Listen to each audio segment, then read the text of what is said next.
Hello everybody, and welcome to tonight's episode of The Coin Vault Has Opened. This is Time Traveler's Coin Exchange.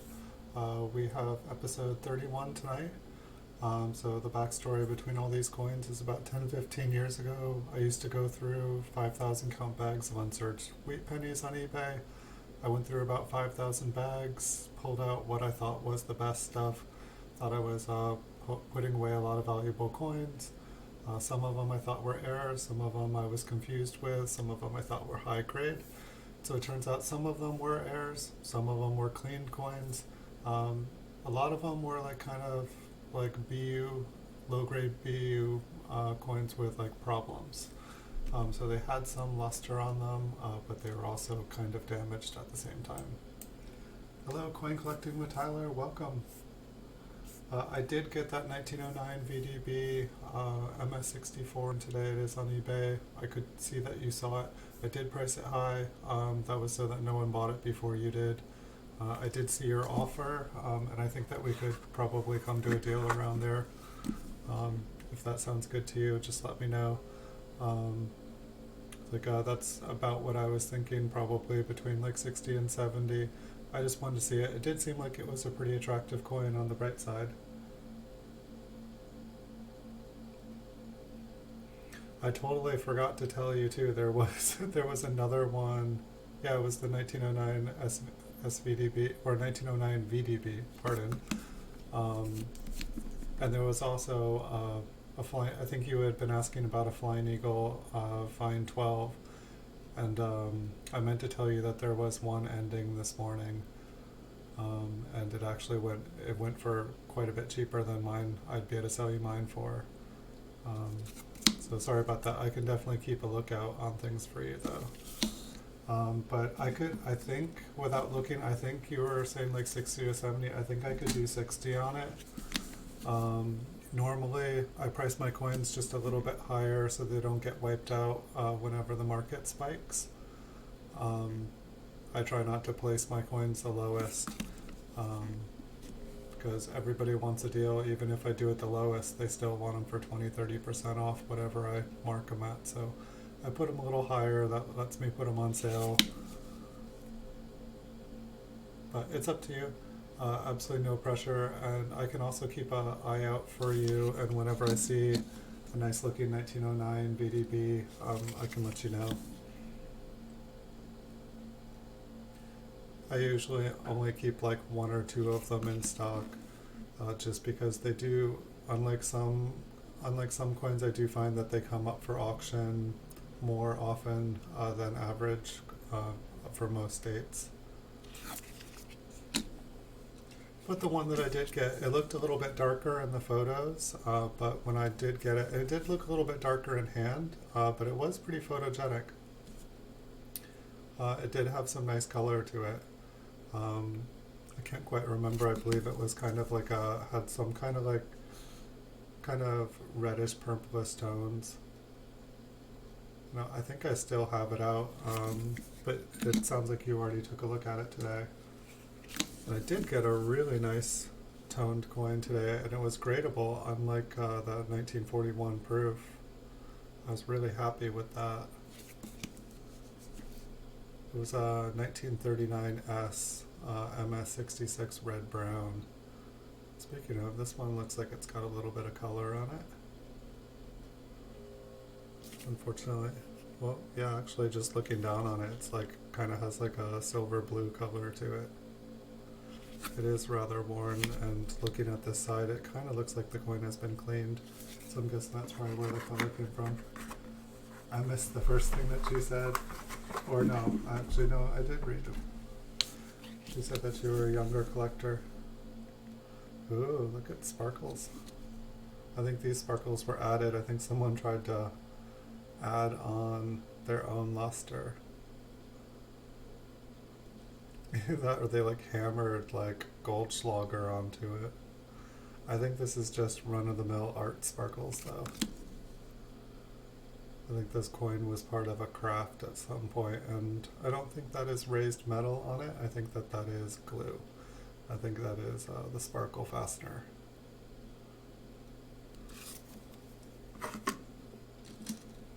I think that coin must have just made me happy. I don't think there was anything rare about it. We can definitely zoom in on that mint mark. Looks like this S might touch the 5. I've seen quite a few of them. From my understanding, it doesn't. It's just placed high. It doesn't really have an added value other than it looks kind of cool and like it catches the eye when you see it. I got to watch a couple episodes of Copper Coins with Chuck today. That was pretty cool. And I know that I said I might do like a 12-hour stream today, and it probably seemed like I was, hold on one second. Probably seemed like I was not doing all the things that I said I was going to do. I was talking about maybe doing like a 12-hour stream today. And after talking with y'all yesterday, I decided that you guys were right, that I should start expanding my social media presence. And so I spent pretty much the entire day doing just that. Okay, I'm coming back. I just, Tyler always asks me, he's like, hey, can you post a link to my channel? And so there is Coin Collecting with Tyler, in case you guys haven't checked out his channel before. He is new and rising, and he knows exactly what he's doing. And he's making friends and networking. It's like this one's got a little air. It's got a little die chip on the wheat ear here. Looks like a pretty nice, it's still in pretty good condition as well. It doesn't look like it's been crushed by the world. You know, usually when you have a die chip like that, it's the first thing on the coin to get banged up because it's raised up above the surface higher than anything else. So today I made a Twitter account. I revamped my Instagram account, which was a gamer account, and now it's Time Traveler's Coin Exchange. I made a mix account. Still don't fully understand what it is. Why search when you can explore? Got that much. I made a Pinterest account because who knows, maybe there are some people on Pinterest who like coins. I made a Tumblr account because maybe someone will just tumble into Time Traveler's Coin Exchange. Let's see, what else did I make? I made a blogger account. So now I also blog beautiful PCGS graded coins. And so that should be interesting. I made more social media accounts than I know what to do with now. I think the only thing I did not make... Hello, Armed American Patriot. Welcome. You were on earlier. I saw your you were live, and then I looked at the time, and it was like 4 hours. I got up late this morning. I was streaming till midnight, and then Make America Great convinced me to have a beer, I think, and I ended up, drinking one beer, and I slept until like 9:30, 10. It's probably the nicest looking coin we've looked at out of this box so far. It's probably brown, probably doesn't have the red brown left in it, but it looks very attractive. Your mom just sent a $60. Okay. I believe I can accept that, and you've been asking for it for a while. So I can either accept it after the show, or I can like duck over there quickly if you want. As long as your mom's cool with it. I'm not trying to sell you anything you don't want or anything your mom doesn't want you to have. I mean, like, I respect people as people, but... And if you're ever not happy with it, I do offer 60-day returns, no questions asked on it. So if you get it in hand and you don't like it, just send it on back, full refund.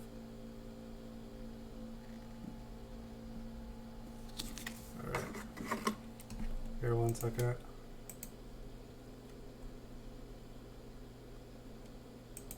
True. Yeah, it's got a... Here, I can pull it out. I believe it's right here.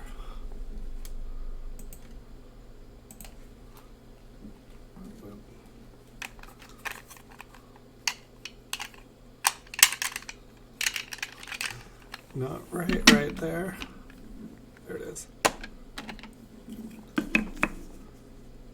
But it's got some nice kind of bluish purpleness to the bottom of the coat. I'm not sure if this setup I had it earlier was working a little bit better. But it's definitely not brown. It's definitely a heck of a lot more attractive than my MS63 red brown. That is for sure. But it's got a little bit of color on it, and it looks like a pretty nice coin. Sorry, I can't make the... I think the color was popping on the video earlier when I did it just a little bit better. But I did accept the offer there. I can have that out in the mail. My post office here doesn't do mail on Sundays, but it will be in the mail first thing. You'll probably, depending on where you live, you'll probably get it Wednesday or Thursday.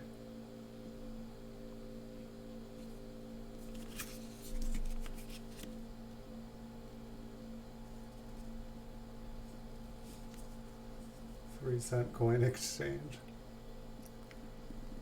Dun, dun, dun. Yeah, so now Time Traveler Coin Exchange is all over social media today, everywhere but Facebook.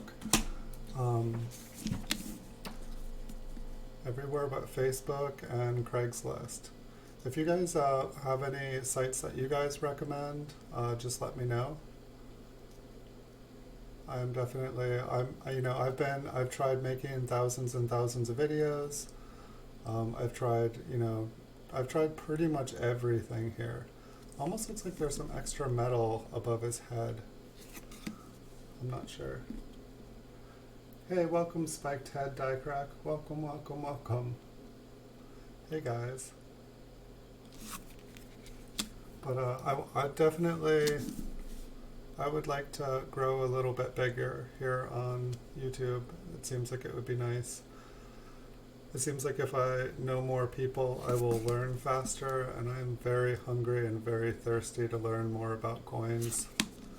And if you guys ever need anything from me, just let me know. I'm happy to give back and share anything I learned. If you guys have any questions, I do not hoard knowledge, I share it.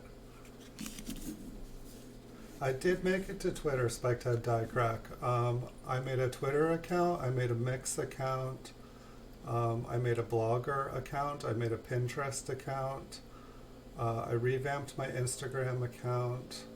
Did I say Tumblr? I don't know, I'd have to look. I joined so many social medias and set them all up today, so I was going to stream like 12 hours, but I was like, I just really need to do this. I've been talking about it for 6 months, and I'm meant to do it, and everyone's told me to do it, so I did it. And I also went to the ocean and filmed a bunch of footage on the ocean, and then it started to rain, but I got it in just in time. But I'd never used my phone. I used my other computer to put all my photos and videos and stuff on. But I was like, if I'm going to be like adding all these new videos and stuff to do as backdrops, I better sync it to my new computer, and it did not want to sync. I got all the photos on, but it will not let me sync with the videos. It just, nothing happens. It like crashes whenever I try to do it. It like finds them, and then nothing happens. So I tried like 3 different exchange programs. I tried to set it up through Wi-Fi, nothing. And then I just was like, I'm just going to do the social media stuff, and so I focused on that. But I will be adding like some cool video effects and stuff to this soon. I'll get a bunch of different videos, and I can loop them from the different forests and stuff around here and the different beaches around here. And who knows, maybe I can make some videos of some treasure and stuff. I'll make stuff fun. Yeah, because like some of the sites like wouldn't let me. I think I'm trying to remember. Like Instagram, I couldn't have spaces, so I'm like Time Traveler Coin Exchange with no spaces. Twitter, I believe I am Time Traveler's Coin Exchange. I'd have to check just some of them. You know, I think one Time Travelers EXC is just what it would allow me to do. You know, I tried to like keep to the brand as much as I could.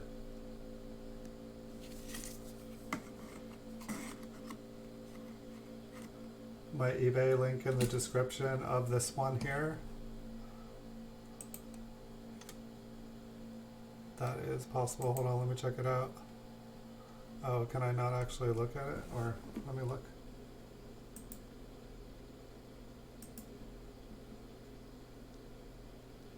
Huh. I will have to check. I must have missed. I had copy pasted it just the other day. I must have missed the end of it. I must not have gotten the entire thing.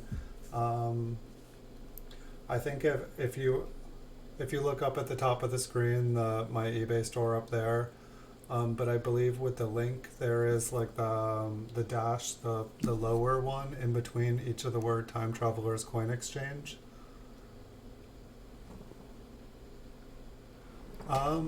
I'm not sure if if I stream, it's more likely I will stream earlier tomorrow.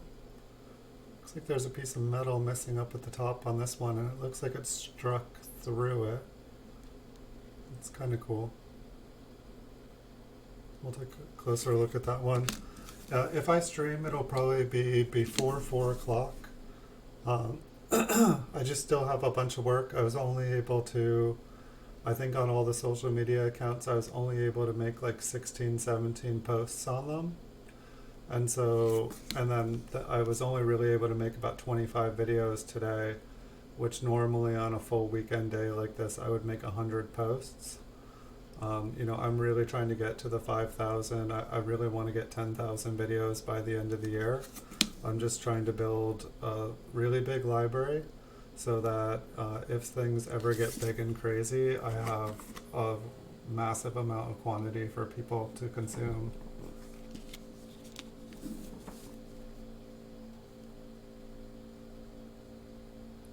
Almost looked like that last B was really big.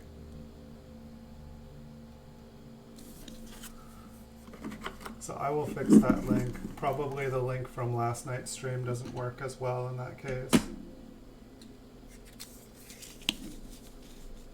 Nice. I'm glad you enjoy them. I definitely, when Copper Coins came on earlier today, I had like 3 burritos. And I was like just sat there to like, you know, watch for like over an hour. And then after I got to watch 2 of his shows today, but I got to watch a bunch of, he had kind of like this, except for he had like a large bag of 1940s, kind of like uncirculate-ish. I think I saw a couple of you guys there, but I got to watch that, and so that was kind of fun. Yeah, I'd be happy to.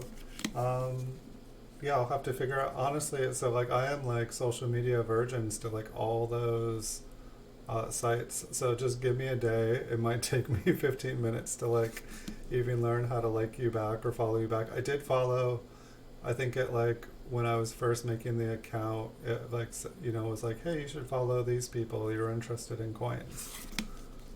And a couple of the social media accounts that I found, they were kind of creepy. It was like, oh, you like all this? I'm like, wait, I just joined, I haven't even told you anything. It's like it had already scraped all my social media search, like all my search history, and like was telling me what it thought I would like, and I'd never visited the site before in my life.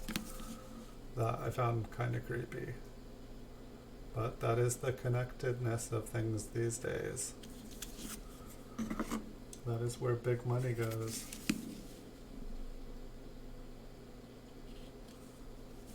It's like I always find the little line below Lincoln's chin. I forget what it is, if it's like, if this is, I feel like they re-engraved Lincoln at some point, or maybe they had to like dig a deeper trench around him or something like that, because the coins were just getting so flat. Like they were losing all their detail. So I've got another 2 boxes out, And so I think that's my plan, is to go through 2 boxes here tonight. I stayed up late last night and I was like rough until about 10:30, 11. It was kind of one of those weird low pressure days as well, kind of rainy. Sun wanted to come out for a little bit, but it seemed like the rain won.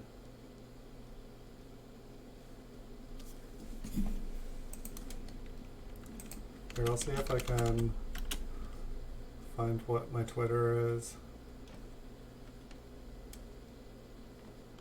It would even tell me. Notifications. I've got Penny Pirate has followed me. Is that you?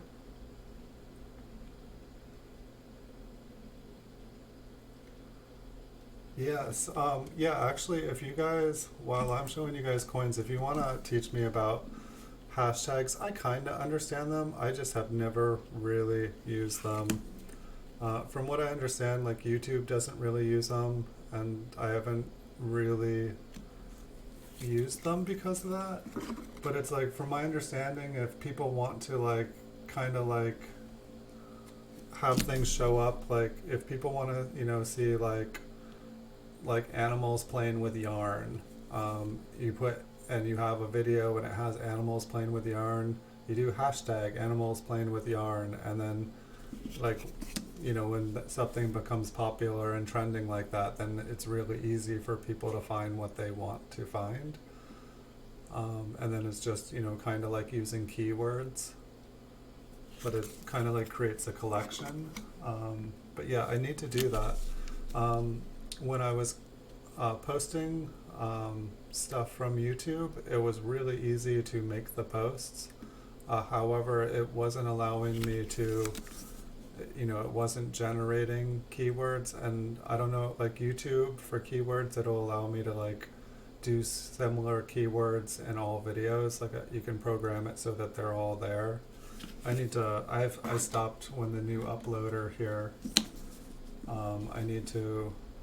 it stopped allowing you to put keywords in. You have to like go back in and do it. And when I was doing 100 videos, I just wanted to finish the 100 videos, and I'm like, oh, I'll do the 100 I'll do the keywords on the 100 videos when I'm not able to make videos. But then I keep finding myself busy, and then when I am free to do it, I want to make more videos. It's the vicious cycle. Were one of you guys a Penny Pirate, or was that somebody new from that I don't know?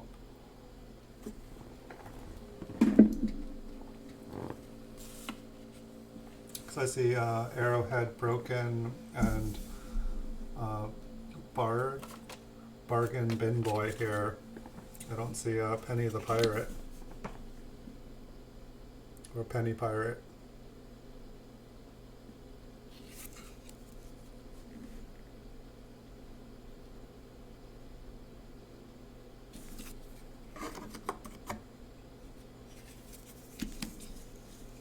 Awesome.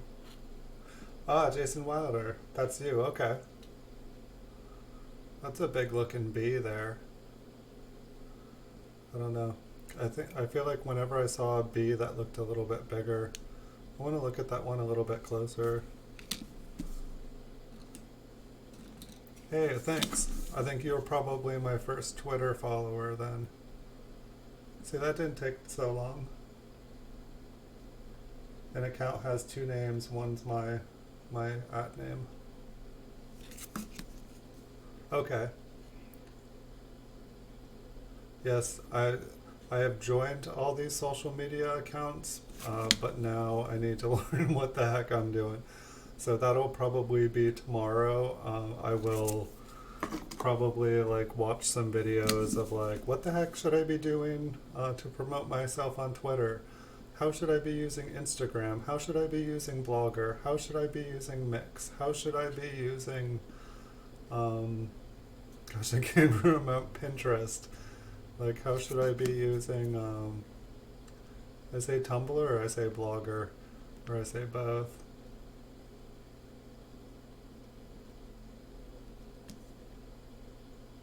How many, do I have more than one, or are you on the way to 10?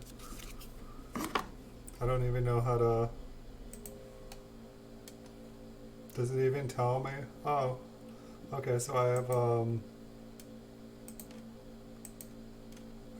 followed Penny Pirate back, followed Lincoln Cent Dye Varieties.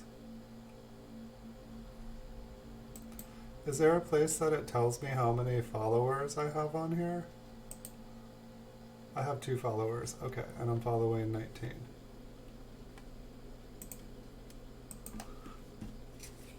Wow, I'm gaining followers faster on there than I did on here, that's for sure. I think it took me 4 months to get to 100 followers. And I think most of them were from my gaming days. I think this one here has been cleaned. It looks like it did have really nice details before it got cleaned. Either that or it's just got like a really weird surface. But I don't know. Here, I want to take a closer look at that one because it's like the details are perfect on it, but like the surface is all like messed up. Seriously messed up. Do people like do like you know, it's like I know like YouTube doesn't like when people like, hey, you pat me on the back, I pat me on the back kind of channels. But do people like basically do that where they like meet on another social network and then they all like pat each other on the back on the other, or vice versa? I'm just curious. Right? Well, see, that's the thing. As soon as I started social networking, then it was like, boom, I was growing fast.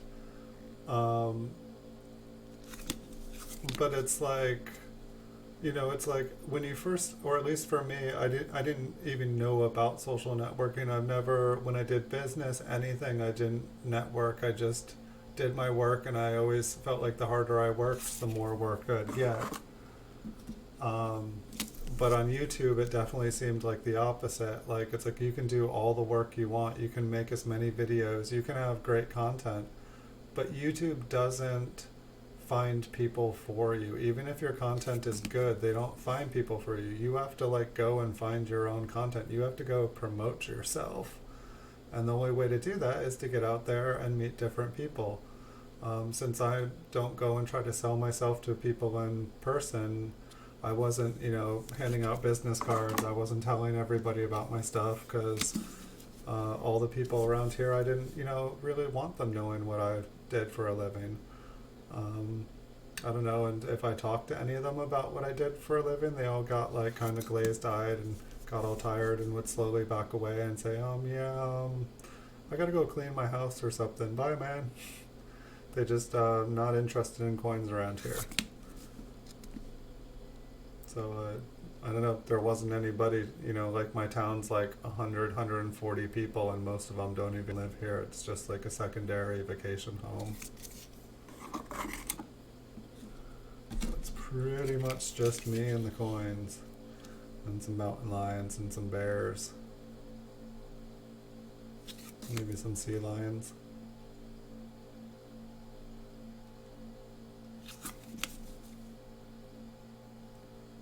I think that one's just a scratch. I don't know, it could be a cracked. I have a lot of cracked skulls. That one looks kind of cracked too.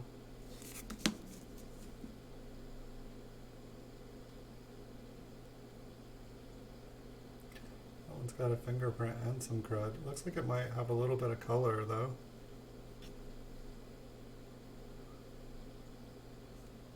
I definitely liked these ones, you know, like, you can, it's probably my fingerprint, like, picking it up, looking at it.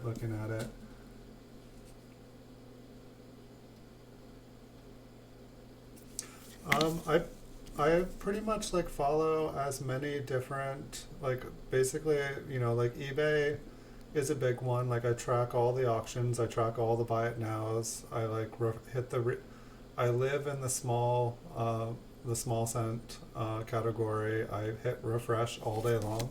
The only time I am not hitting refresh is basically when I am doing these streams. So while I'm doing these streams, if you guys are hitting refresh, you guys might get a deal. However, there hasn't been as many deals. It seems like a lot of people, a lot of dealers put their, it seems like a lot of them put up their inventory into auction. They just needed the money and liquidated. I don't know, I'm going to be, I'd keep your eyes out here between the B and the E. I'd keep your eyes out because I think that things are going to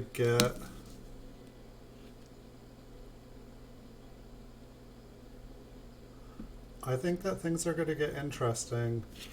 Like usually, I mean, a couple things. Like during summertime, auctions get super brutal. However, with the coronavirus going on, I think things might get really intense. I don't know if any of the coin shows have opened up, but traditionally people go to coin shows during the summer. And like online auctions, they're just really slow. If you have buy it nows, like for the years past, I had months where like I barely made my eBay fees, just like my store fees, selling stuff. Like it was just like $300, $400, $500 months.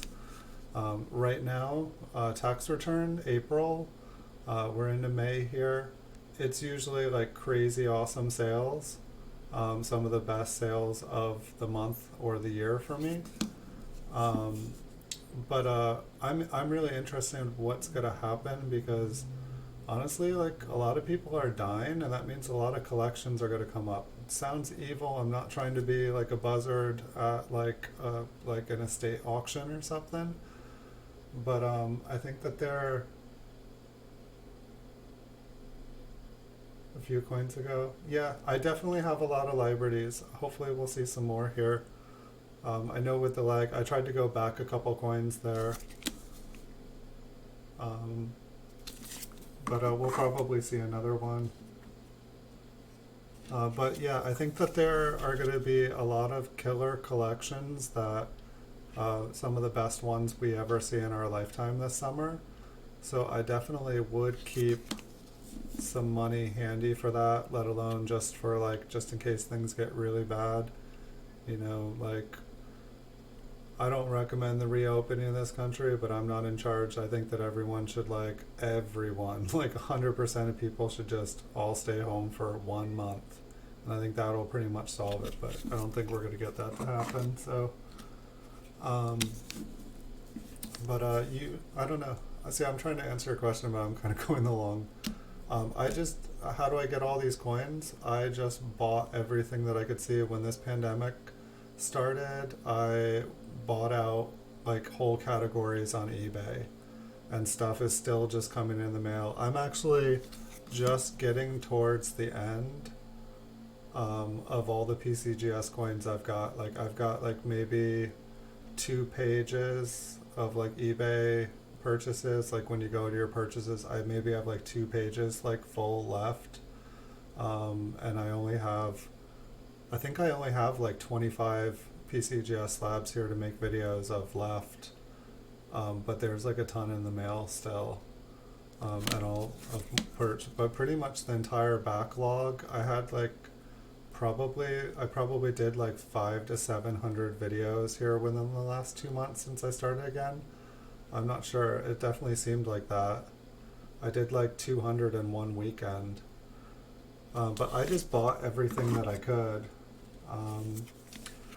And like it was like the one day, like the coins would all be going for, normally coins, like especially higher price coins at auction, they normally go for about 30% under, just a little bit over 30%, like maybe like 27%, because different dealers will be like, you know, trying to $1 bid each other. And so that seems like about the average that most kind of like $30 to $50 coins go for. But like some days coins would be going for like 30 to 40% like of their value, and it was like everything, like no one was bidding. Then the next day people were bidding stuff up above full value.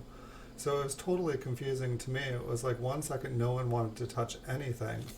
Then it was like people had like, were given like $100,000 and just buy everything that you can, like anything. Like prices were insane, like ridiculous on stuff that normally like gets nothing.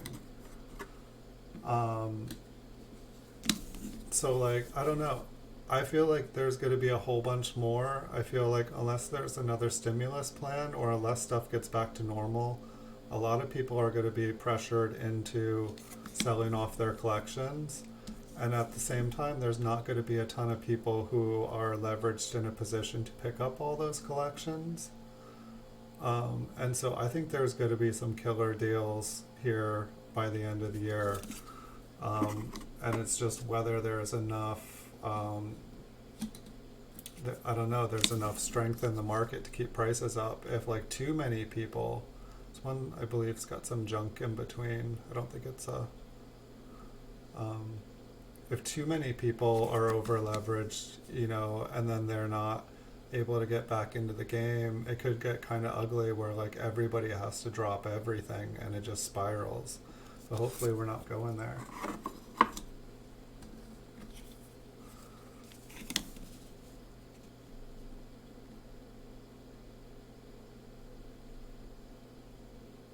This one looks like a buy error here. See, I said I had another one we'd look at. This one looks like it's pretty complete as well. Here, we'll zoom in on that when we got maybe 30 more coins here, and we'll be zooming in. What was that, a 1956? I think I have a Liberty for every single 50. I think I have it. I started to put a collection of them together at one point.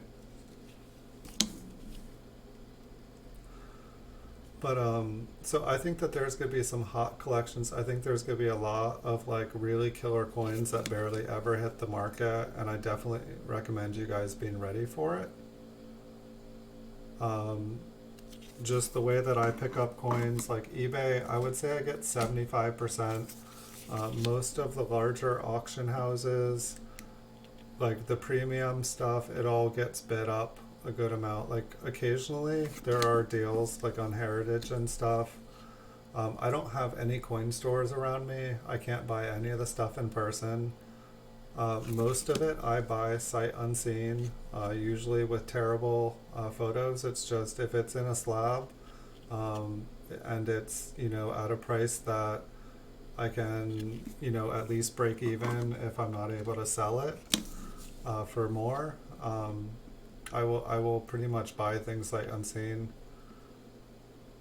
It's like I have a spreadsheet of everything I've bought and sold, so I know, there's the PCGS price, there's the gray sheet, but there's also, what I've bought, how many of them I've bought, how many of them that I've bought that I've sold, all the prices that things have sold at, and so it's like, I just know I can look at a coin and the grade and the price that it's at, and I can know if I can sell it. And I can also look and see like what coins I have had, and even though they're a great deal, how many that I've had that I still have even though they were a great deal, and then I can kind of stay away from those because for whatever reason nobody wants to touch them. And so for some stuff, it just takes learning. It's like you see some coins, I don't know, like a 1954 S, like an MS66. You can always get one for a good deal. A 1968 S, MS66, you can always get one for a good deal. And there's 100 people that want to sell them. But it's like a 1969 S, an MS66, you're going to be able to buy that and you're going to be able to sell it and move it. A 1967, I guess there isn't an S for that, but a 1966 MS66, you're going to be able to buy that and move it and sell it. It's just some coins. Hey, weird guy in the park, welcome.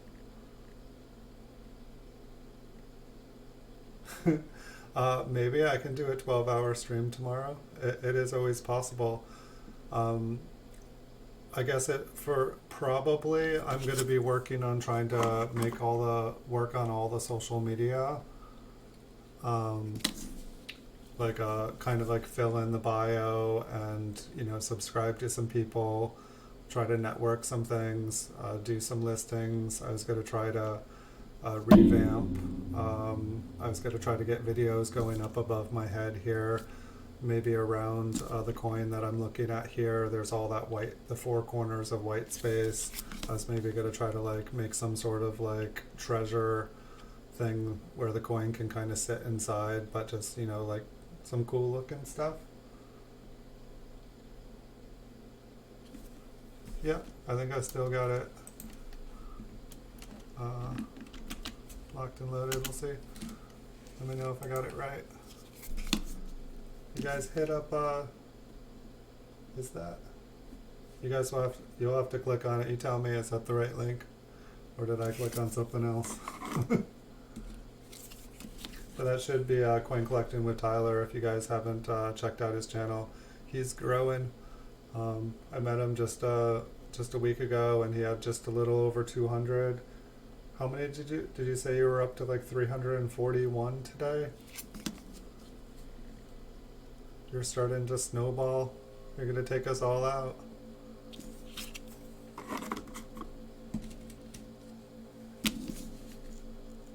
I'll just leave that locked and loaded in my copy paste. That way I won't have to grab it every time.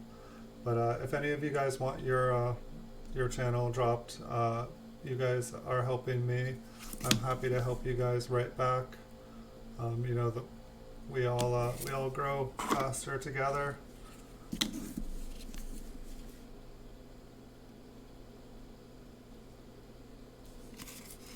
$3.20. That's awesome. You're growing faster than I was. I mean, that's like this whole shelter in place thing right now. It's like we could all like, I don't know, like it's like, when do we get this time? Like you guys can all like network and just spend time networking. I mean, maybe you guys have essential jobs where you guys got to go out. But this is my job, or at least making videos on eBay is my job. And so I'm able to work from the office. The most valuable coin I've ever had, I believe, was a MS62 Flying Eagle cent. I bought it for $600 and I sold it for $830. Which is funny though, like, cause that was like 5 years ago, and I just saw one just sold for $600. Another one, I was like, oh, I could buy that one back and sell it. But I believe I have another one that's like $500 now. It's like a large cent, I think a MS63 large cent, maybe 1954. I'd have to check. Most of my coins are worth under $200. Most of my coins are worth under $25. I feel like I'm gonna slowly start selling off, instead of having 20 of a date, go down to just having 10 in my inventory. I just tried to have an inventory of everything so that I wouldn't just get bought out. I pretty much bought out all the other dealers, just paid full price of everything they had. And then all of a sudden I became the person who had everything. I don't know, buying categories out on eBay is kind of fun, but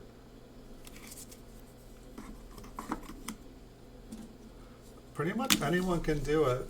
The two things I recommend if you want to buy and sell coins on eBay, you don't have to follow. There's tons of ways to do it, but the way that's worked for me, let me see if I can get. It just bugs me when I'm all fuzzy. I guess the first thing is I find that graded coins by PCGS, NGC might work just as well. It's not what I did, not my experience. But graded coins, they come with serial numbers. They're easy to organize. People feel more comfortable buying them from you because they know what the grade is. You just have to haggle a price.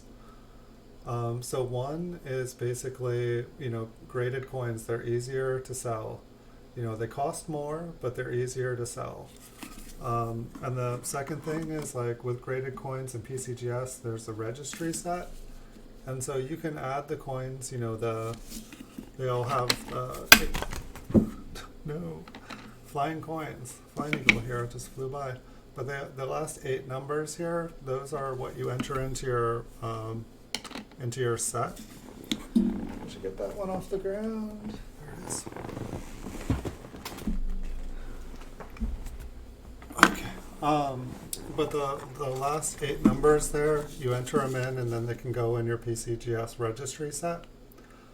And then you can enter how much you paid for them, when you got them, and then you will also have a record for when you sell them, so you can start to build a list kind of like me.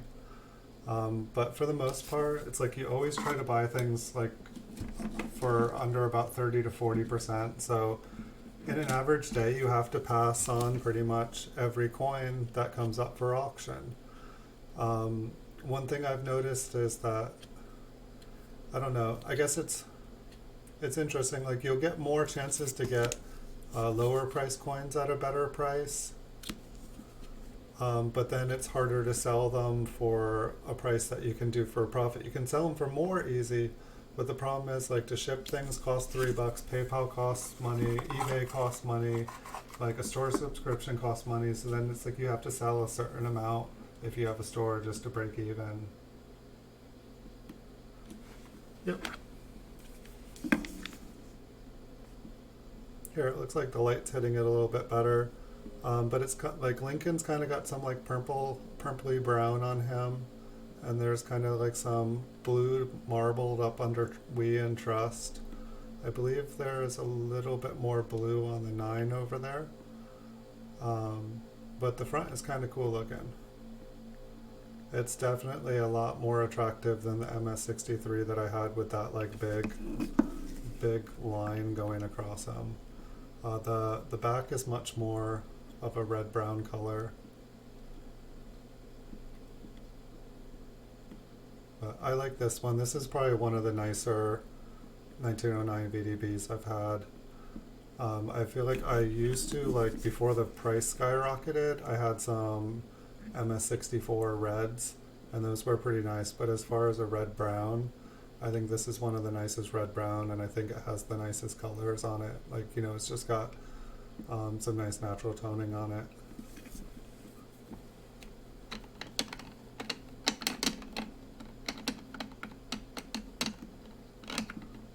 So that should be to your house by like Wednesday.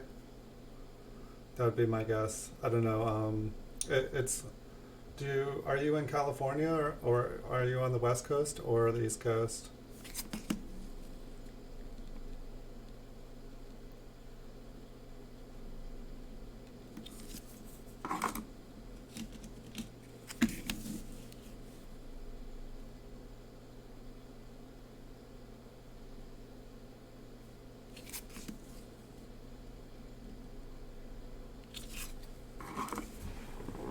I have the water all the way over there.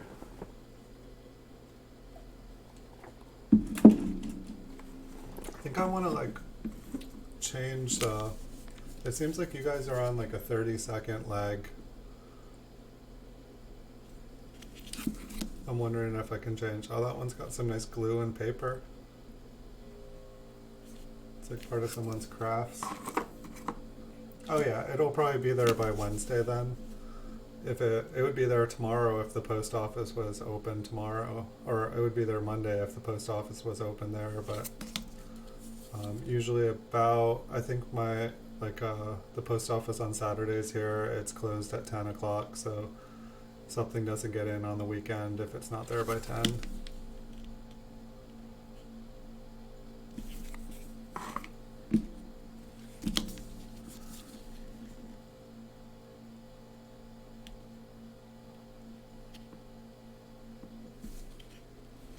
I'm trying to think, but yeah, pretty much anybody can buy and sell coins.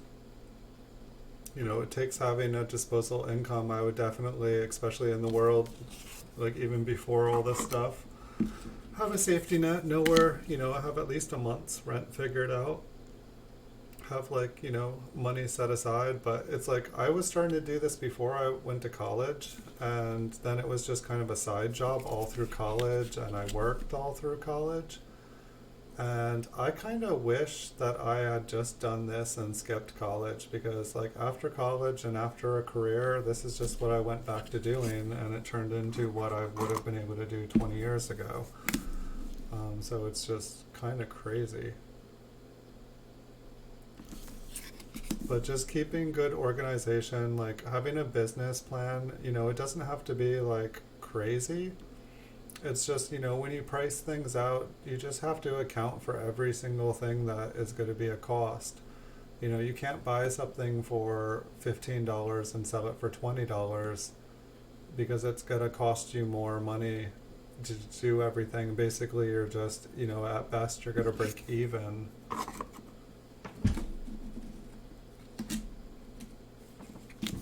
When I first started selling on eBay, it's like I would do that. It was like I was collecting, more so even than buying or selling. I was collecting, I was hoarding, and like I would buy something for $20 and I'd sell it to someone else for 21 if I had it up there.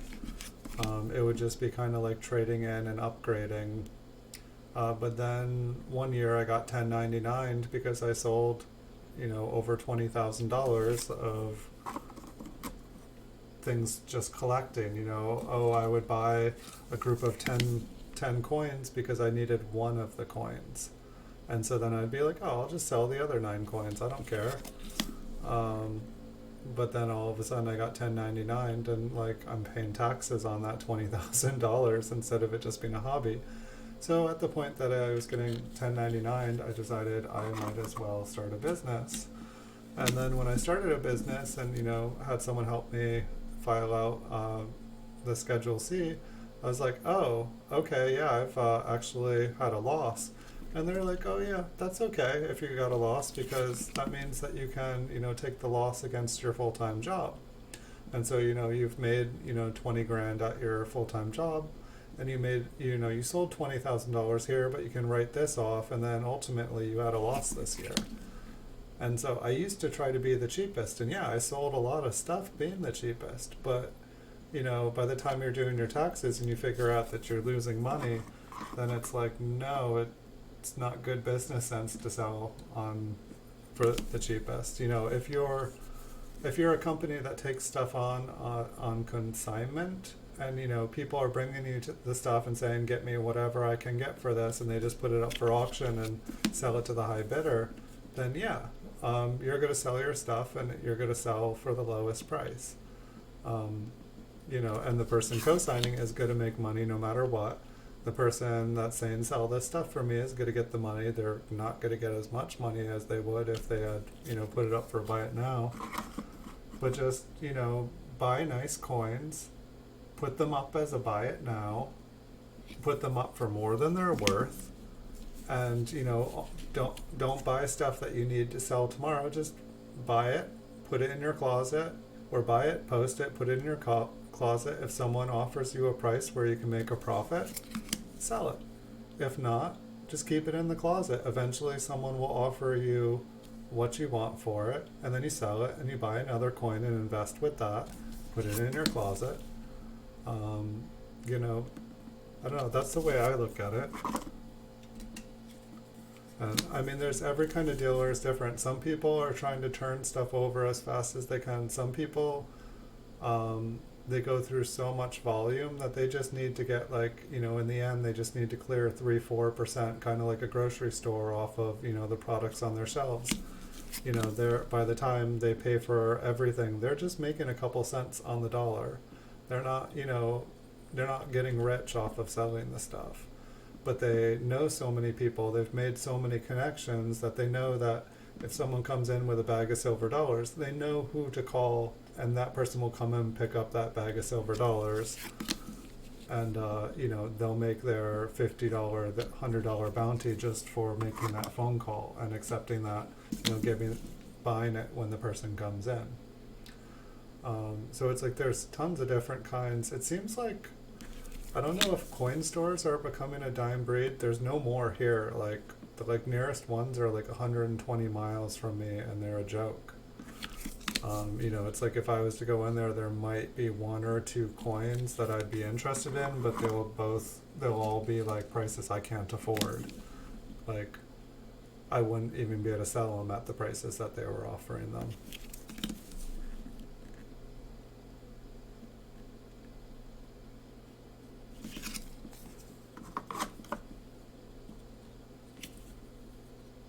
On eBay right now, I have a little over 3,000 PCGS slabs, I think. And so, you know, for me now, it's like, it's a little bit easier. I would say like, honestly, if you had about 1,000 slabbed coins, that would be the ideal inventory, say, for an eBay store. This one almost looks like it has a little die chip here. This one's a very, I mean, I'd want to say this is cleaned, but I just don't know if it's just some weird kind of, like the metal was just weird beforehand.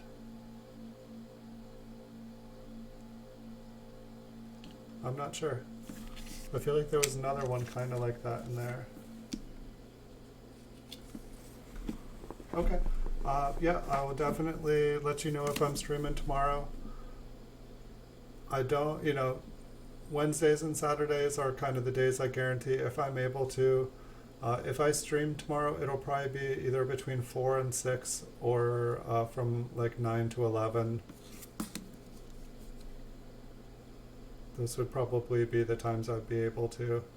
This one here is pretty nice. You know, it's probably only like AU 50, 53 or something.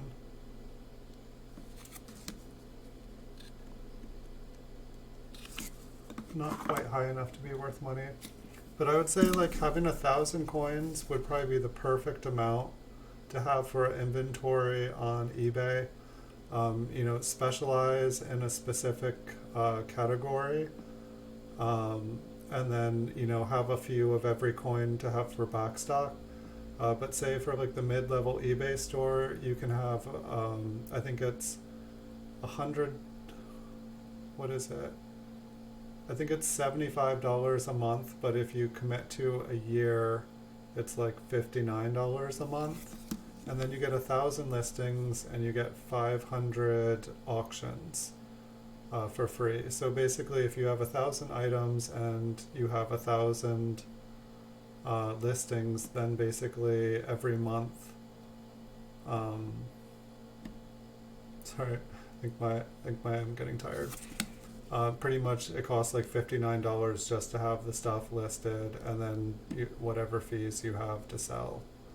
But then if, you know, 10 coins sell in the month, then you can buy 10 coins to replace them.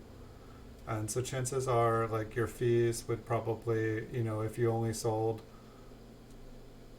like a couple, like $2,000 of stuff in a month, your fees would probably be about $200. Probably plus PayPal and shipping and handling. So like maybe all inclusive, your fees would be about $300. But if you could sell about $2,000, you'd almost be able to pay your bills. But then at the same time, you have to be able to reinvest that money into buying new coins. So it wouldn't quite cover the bills. Depends on where you lived. If your bills are only like $500 a month, you could pay the bills. For me, like my bills are like about $1,800 to $2,000 a month. So it doesn't quite. Like basically every month I just barely keep things covered, and that's good enough for me. Have a good night, coin collecting with Tyler. Thanks for joining me, and I'll have that coin out for you Monday morning. It might even go in the mail tomorrow, but it won't start traveling towards you until Monday morning. I've got a couple packages I got to go pick up.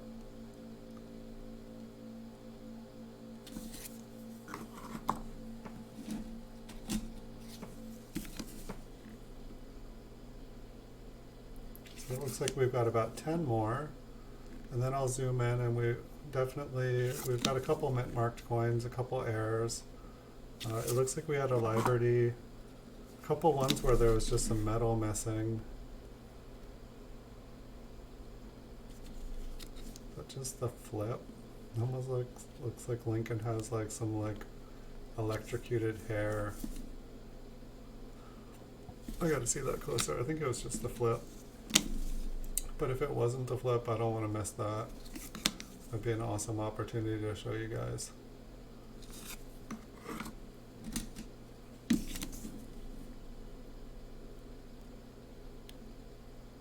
It's like a MS61. Maybe an MS60. I don't know. I think that whatever that dark stuff is would be environmental damage.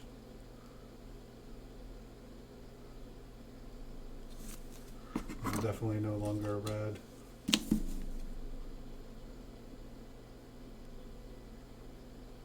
This one might be an AU58 if there's no damage. A little bit of grain. But yes, this is the life of the coins from the vault. I was collecting at a time when I didn't know what was valuable and what wasn't valuable. And so I had all these coins that looked way nicer than the other coins, but they all had some sort of problem or another. You know, maybe they had a little scratch or a little dink, or maybe they had a little green spot or a carbon spot. And it's like, I still don't know. It's like, you know, when you see coins that have been graded and have a grade on them, you know, they look more like kind of like this on the front. You know, if they're really, really roughed up and a low grade, you know, there's definitely scratches and stuff, but this one's actually got pretty nice condition on its surfaces. There's a couple little nicks. I've seen worse ones in a mint cello from a mint set, like supposedly mint.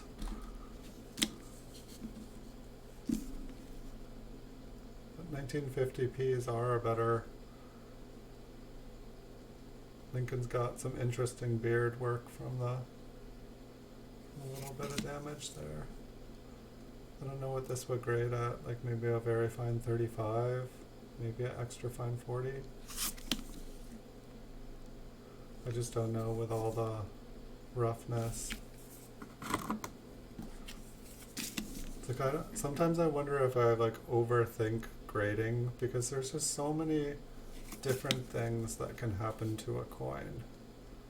And it's like, I wish there was a book that was like, if this happens to a coin, this is damage. If this happens to a coin, this is damage. And just be able to be like, okay, these are all damaged. Get a sip of water, and then we can zoom in here.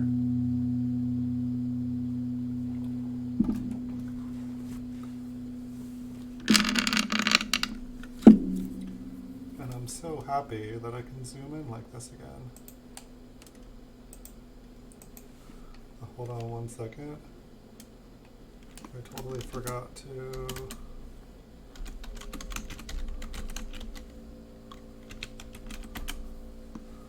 sign in my other computer. I'm supposed to be having a program running on my other computer. 5 more seconds, guys, and I will focus this. 3, 2, 1. Sure, lag on me now.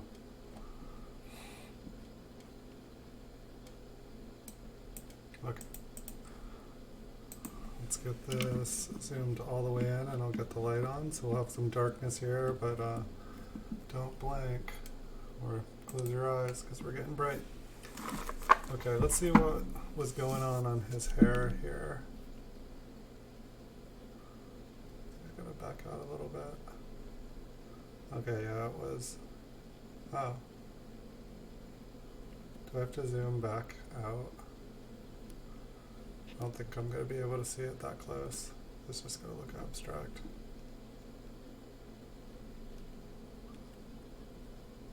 What is going on with his hair? It's not the flip.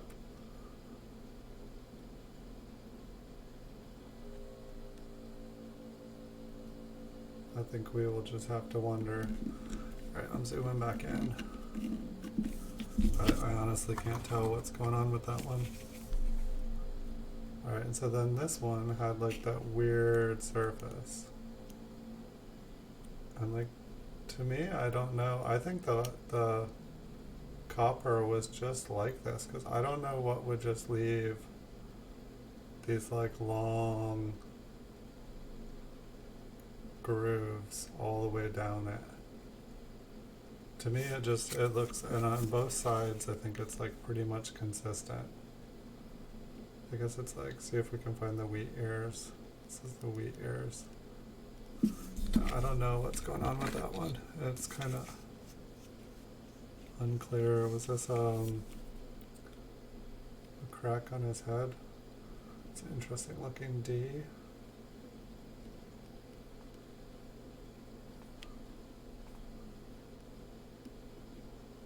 This is the... Oh, this was the Liberty.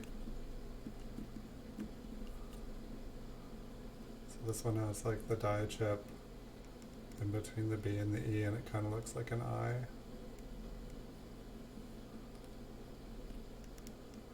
Just look at the dates for Jollies. Alright, so that one can go in the air box. It's like, I mean, it's kind of an interesting air.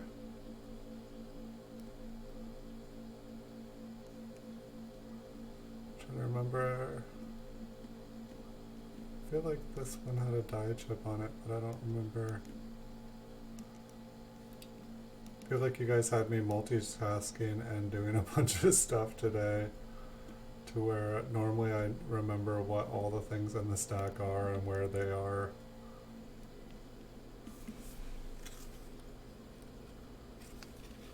I really need to get a better light.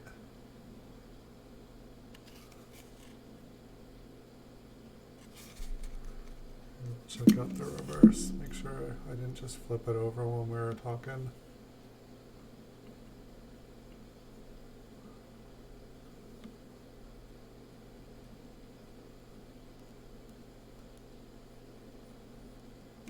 We may never know, guys.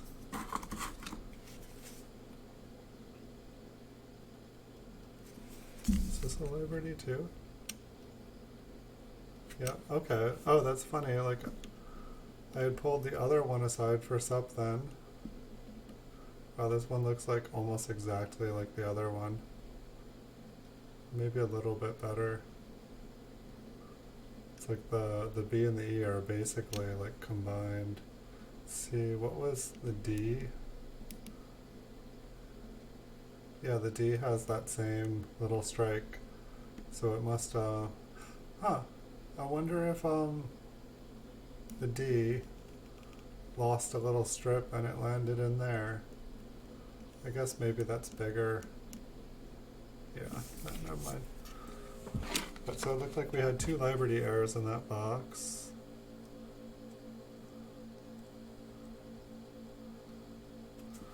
I think this one had a weird texture. I think it just kind of looked cleaned. And I just couldn't quite tell what was going on with it. So I just wanted to get a closer look for you guys. Did it have a tiny die chip on the back? Maybe. But I think that was all. I just couldn't tell what was going on with the texture on it, and so I figured, why not look up close, see if it looks like anything. Is this the one that had the...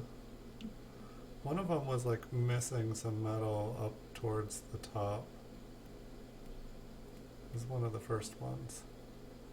Maybe this is the one that the B just looked bigger than normal. But it looks about right up close.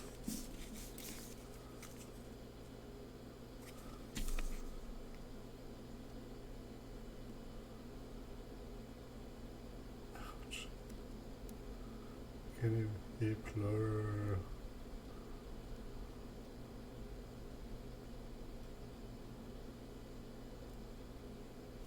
I think that's the one where the metal is missing. It's got a little bit of pretty toning up there. Okay, yeah, right there. I don't know what's going on with that. Kind of crazy looking.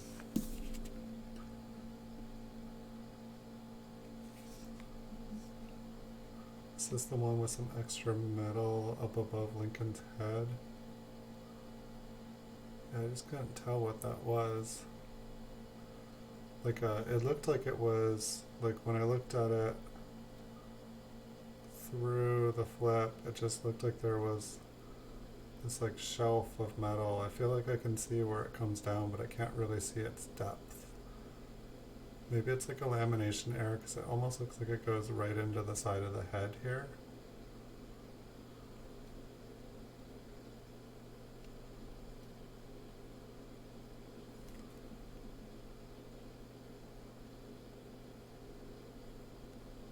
Almost looks like there's some metal missing up there. And there. And above the R, there's some extra metal. It's kind of a weird planchet. Right, one more in the what's going on with it pile. Big die chip. Die crack above the chip. Let's see if it goes anywhere.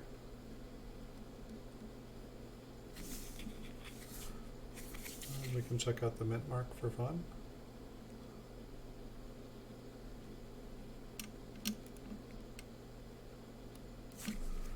See if maybe I can get a little bit better focusing.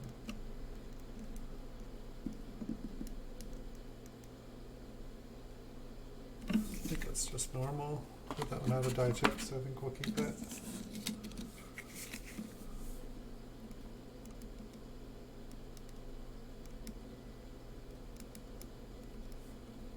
This one, I think it looked like the S was touching, but it's not really special. What's that? Almost looks like a little die crack right there, just in the middle of the coin. Maybe they're just scratches.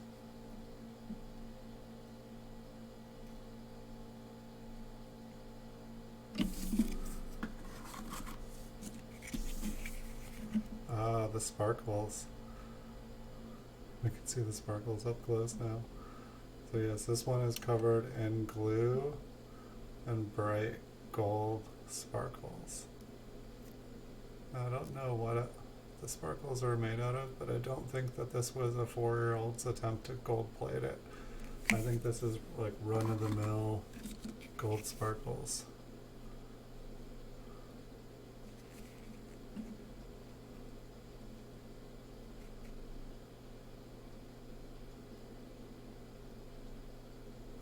One's got some junk on it.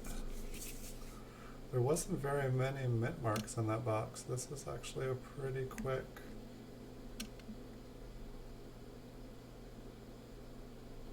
Looks like it's going to be a pretty quick box. We just got 2 more, but I do have another box here, and I have time and energy. So this one looks like, if I can get the camera off the staple.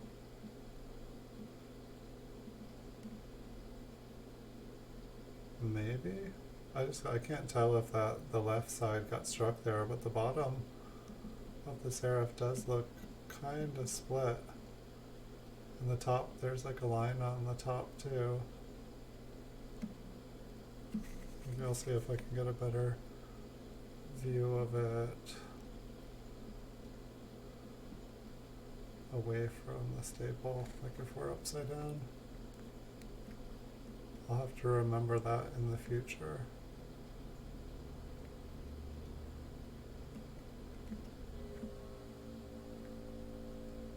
I don't know, I'm not 100% convinced here. We shall keep moving on. I want ones that we can say yes and oh my goodness, isn't that cool? Looks like it's kind of filled with metal inside there. Alright, that's that box. We did find a couple of cool coins. We found Liberty errors, some die chips, some lamination errors. Interesting, this one's not 100% full. It's about 2/3 of a box. Looks like we've got 1942 will be the first coin, and that is the only coin that presented today.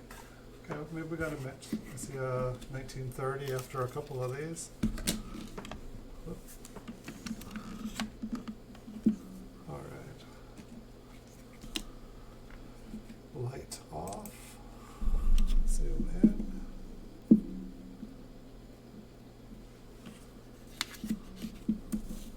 See if we can get a good focus here again. It looks like we're going to start off with a cleaned coin.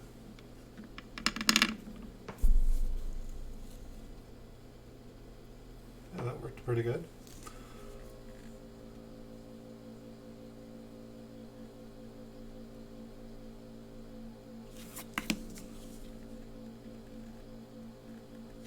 Let me just turn the camera a little bit.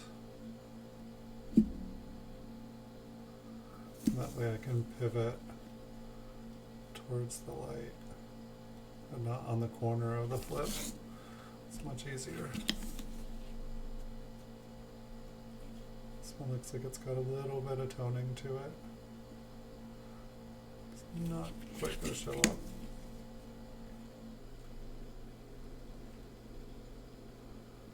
I wonder what we'll find in this box.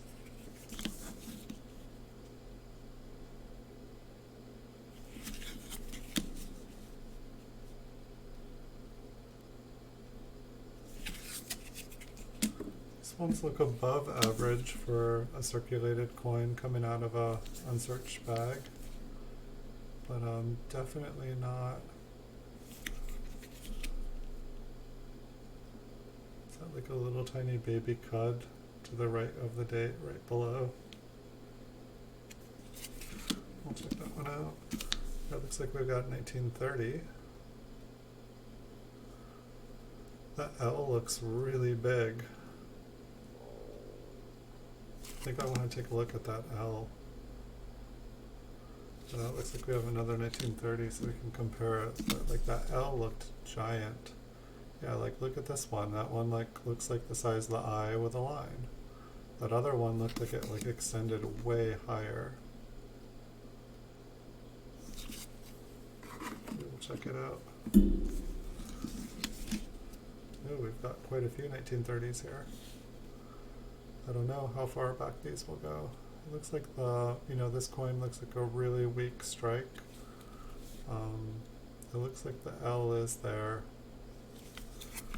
I always thought the ones with no L's were cool coins. I don't know to this day if they're actually worth any money. This is so smooth. This is definitely a smoothie.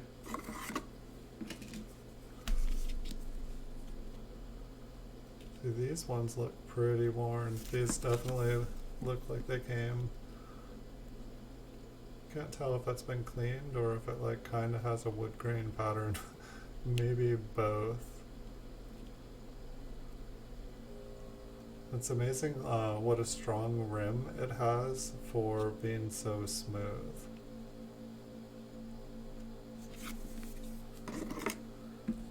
It's like usually like by the time a coin is that smooth, like the rim is toast.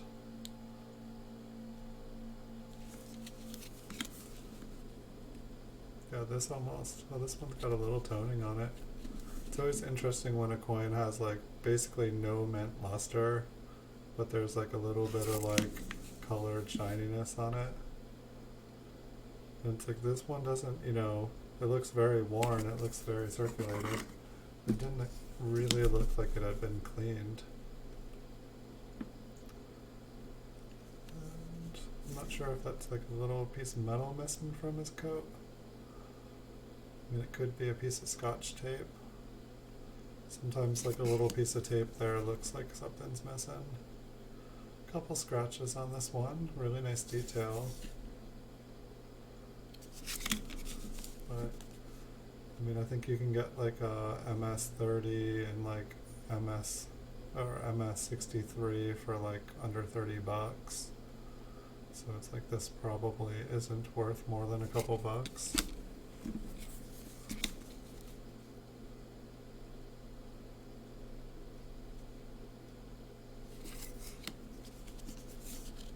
I mean, it is interesting. Like, you know, it's like, say like this, it's a, you know, it's not all beaten up. You know, I've probably sold 1,000 coins of this condition for a 1930 for just $1, just because, you know, by the time someone's buying something on eBay, you know, it's like you're finding them a coin of an example of a date. And, you know, it's like there's kind of a minimum value for time. And it's interesting because sometimes like coins don't really match up like that. It's like, well, it's so common, it can't be worth that amount of money, but it's like, you know, it's like if it takes somebody time to find it and then time to list it on eBay and time to package it up and time to bring it to the post office, you know, there's got to be some value for it. It's more you're paying someone the service to find that coin you can't find and send it to you in the mail than it is you're paying for the value of the coin. And I feel like a lot of coins under $20, that's kind of the case. It's like there's the numismatic value and then there's like kind of like a service being committed. I mean, it's like how many things these days, you know, how many services do people provide, you know, like in the gig economy for like under $20 an hour? It doesn't seem like, you know, you take any profession and it's like the money, the value has just gone up and up and up. But I think in California minimum wage is like $15 an hour.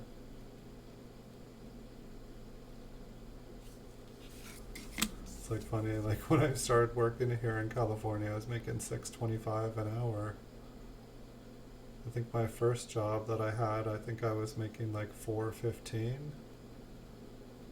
I was working 40 hours a week and getting like between $140 and $180 after taxes were taken out. I made more money on my paper route when I was a kid, working like 7 hours a week. I'm all fuzzy. You guys gotta scream something at me when I get fuzzy. Sometimes I forget to leave the microscope mode when I go to adjust the focuses between the two. So this is a 30S, my flip says. I think I'll believe it.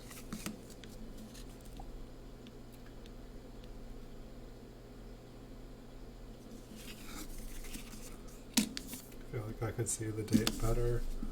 30D. I'll take it.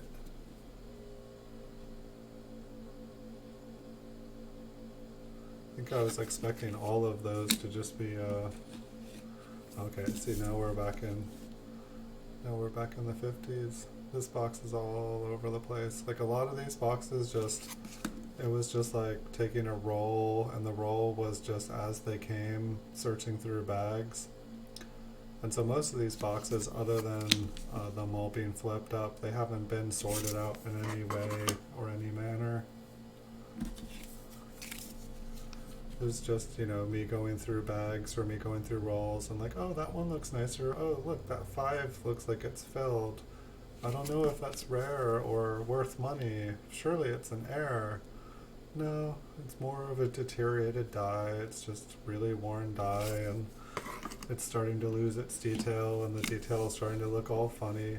Like, imagine if you were buying an action figure and its face looked like that. Would you be like, oh cool, an error? Or would you be like, this is disfigured, I want my money back.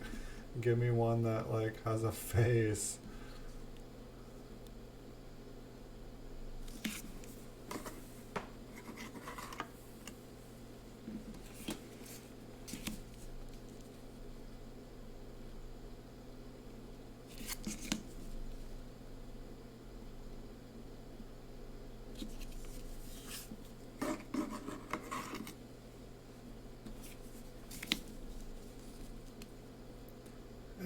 back in the 30s again. We've got a 30S. Looks like it's been cleaned. It doesn't even look all bright and happy. A lot of the ones really confuse me that were cleaned. Got another 30S. This one looks like it's probably been cleaned as well. It's kind of shiny. Yet, you know, you can just see all the little nicks and all the little scratches. It's funny, it seems like it's absorbing the light. Looks like it did have really nice damage, but I'm guessing there's probably something on it that they were cleaning off, because the damage doesn't quite look bad enough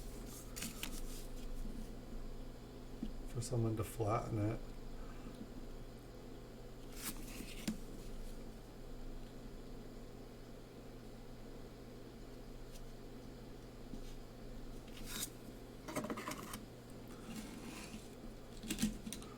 Back in the 50s again. At least we'll have some mint marks here. It'd be nice if we found a really killer RPM.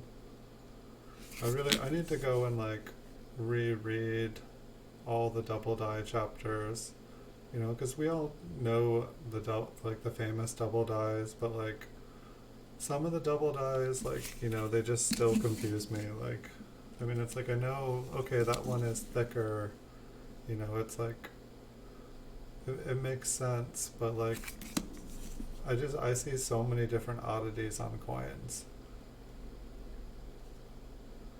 I guess it's just why the coin is odd.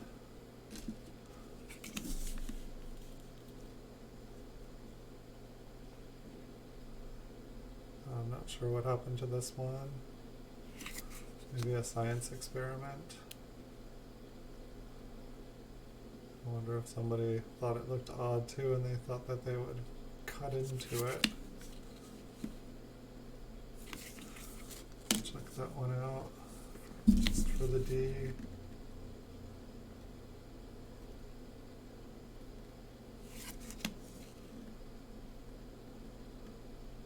A little bit of toning on this one.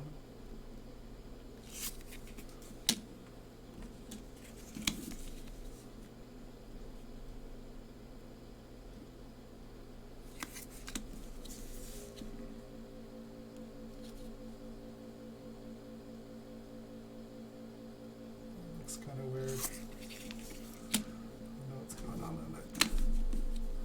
So many ways for a penny to die.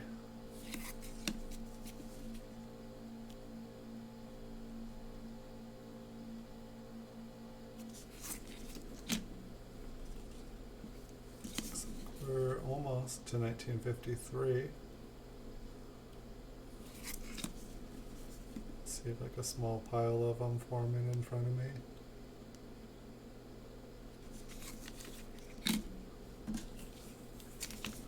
I wonder what the best way to sell all of these kind of BU-ish coins, like BU-ish coins with spots.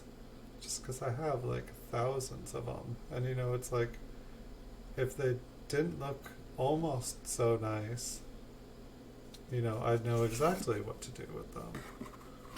And if they looked way worse, I would know what to do with them. I mean, like, maybe in 20 years, they will have more value. Like, you know, if you had a box full of teens that looked like this, you know, it's like, yeah, somebody would want them. But there's still a lot of these kicking around. I mean, 1953p is a better mint mark, or a better year for the mint mark. Like if these were actually in mint state condition, they'd be a good coin. But it's like, I feel like that much like kind of spotting on it. It's like, that's the thing that confuses me. Is it like an uncirculated coin, a genuine uncirculated details? Or is it fall into an AU, or is it just considered a damaged coin? It's still one of the things that like boggles my brains.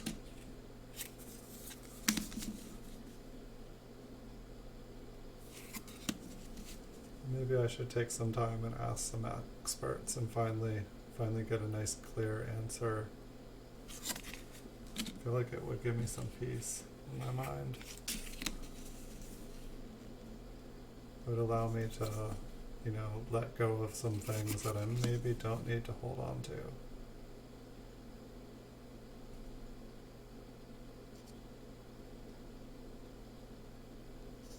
I don't know if that's just corrosion or if like there's a little bit of metal missing there.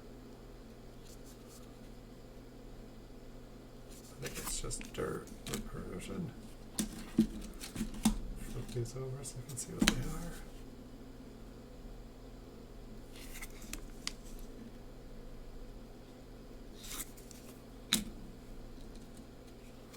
How are you guys all doing? Sorry, I think I was gonna do another scavenger hunt today. I just was going down the social media rabbit hole, making one social media account after another, trying to figure out how to promote this channel. And I just never got around to doing it. That and Jason was just so good at the scavenger hunt that he was winning them all. And I don't have any problem with that, but I was trying to do a contest that felt like it would be fair, where like anyone could win it and one person just wouldn't win it all. So I'm just gonna need to, I think my mind was taken up with all the different, it was just learning a lot of new stuff. Normally I have more idle time where I can just kind of like think about stuff, especially when I'm posting like short PCGS videos. Like, it's kind of like when you're driving in a car and you have the time for 30-40 minutes while you drive somewhere to just like plan out your day or like something. It's just, you know, let your mind drift off. Hey Slabs, baseball collecting, welcome. YouTube. It can. I don't know. It's like when I'm trying to find something in specific, I feel like YouTube doesn't give me what I want. It just gives me what it wants me to see. But I feel like when I've found something, and once I know where it is, or like when I actually find something, then I really like it. I like the people that I've met on YouTube. That I definitely have liked. I've liked all the different channels. Like once I stopped just making one video after the next video and started kind of like looking at what other people do, I really found some really good creators and people that kind of do the same thing that I do. And it gave me, I don't know, it felt happy. Felt like I found my tribe of people. At least people I can talk about things that I can't talk with people anywhere else. And it's interesting too though, because like, you know, people will have like the same interests as me, but some of them will be like nothing like me. Like in person, I don't think we'd get along. But like, as far as like listening and like sharing a hobby, like awesome. And so that's one thing that's kind of cool, is that like I feel like people can like come from totally different places in life, but yet like share a similar interest and just focus on that interest. And like, I don't know if it's because like it's not two physical bodies in the same place, and people are just able to like, you know, not get distracted by all that and just focus on, you know, what they're interested in. But I think it's kind of cool.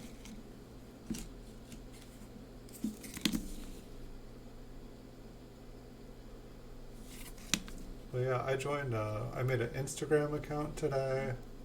I made a Twitter account today. I made a Pinterest account today. Got a pop up here. Awesome. I made a Tumblr account today. I made a Blogger account today. I think I did a Mix account.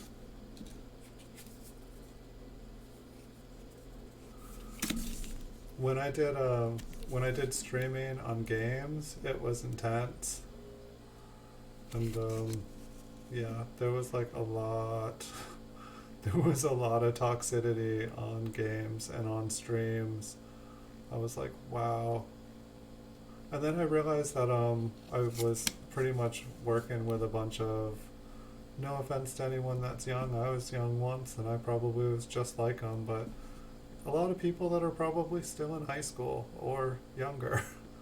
And so then all of a sudden I was like, oh yeah, they just don't know better. They haven't learned how to be polite in life yet. But I also met a lot of younger people who like were smarter than me and knew how to do stuff better than me. And if they play their cards right, they're going to be quite successful in life. And it's just interesting, like when I was a kid, I had to like hide the fact I played video games. It was like you were told you were antisocial and like a tool, and like that it was an addiction and a disease. And now kids get full scholarships to college, and like girls are like, oh, I want a gamer boyfriend. It's crazy. It's the world changes. I know it's like here in California, it's like all the like sports players, no offense to your baseball collecting, but it's like all the sports players are like kind of like the outcasts, and then like all the like non-sports players are like the cool kids. And like I watch like the like jocks get teased and like tortured like the way like the jocks teased and tortured all the other kids at school. It's just like a messed up world. It's like I don't get it sometimes. I mean, maybe that was just my experience in school. Maybe like maybe it's just every school's different. Like it just when it's like you grow up and that's the world around you, you start to think that that's the way it is everywhere, but it's not. It's just your experience. It's just where you grew up. Sometimes it's good to be able to like kind of shed those things. Looks like we ran into a lot of 1942 Ds, but that's okay. These were apparently the best coins in whatever I was going through when I flipped them. The other coins must have looked bad. That's just California. It's the most bizarre thing to me. I don't know, like I had some like cousins growing up here and they were, super into sports and stuff and like really good at it. And I was just like, it's like, why are people giving them a hard time? It doesn't make sense. They're really nice. Like they're not even like, I don't know if the appropriate word is like meathead, but I don't think that's more offensive than just how it sounds. This one kind of looks cool, but I think it's been cleaned. I guess if I was to say like a meathead, it would just kind of mean like dumb and mean. But it's like almost like they just didn't know better. So I think this one was cleaned, but if not, it looked like the colors on it were pretty cool.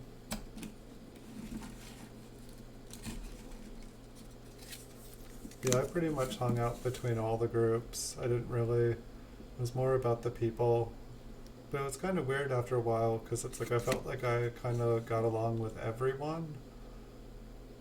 But then at the same time, it was kind of like, wait, who am I? It's like I kind of like feel like I change a little bit with every group that I like hang out.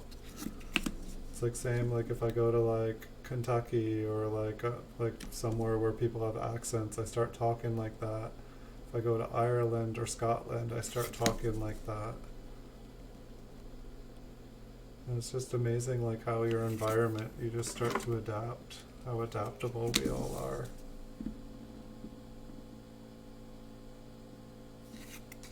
But I guess like for the most part I found like, I've worked very public jobs where I just have to be social all the time, and I enjoyed helping people and being social and working hard. But ultimately I feel like I've discovered I am pretty much a hermit. I enjoy peace and quiet.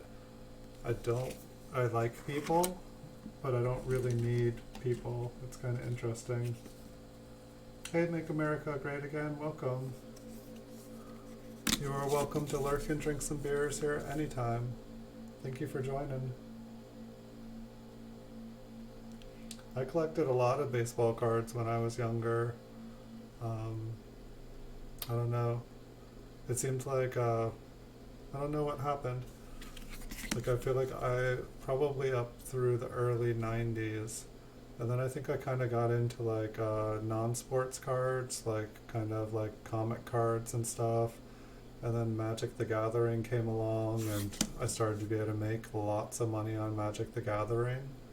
I feel like around the time Magic the Gathering came along, like baseball cards, like a large part of the market just kind of fell out.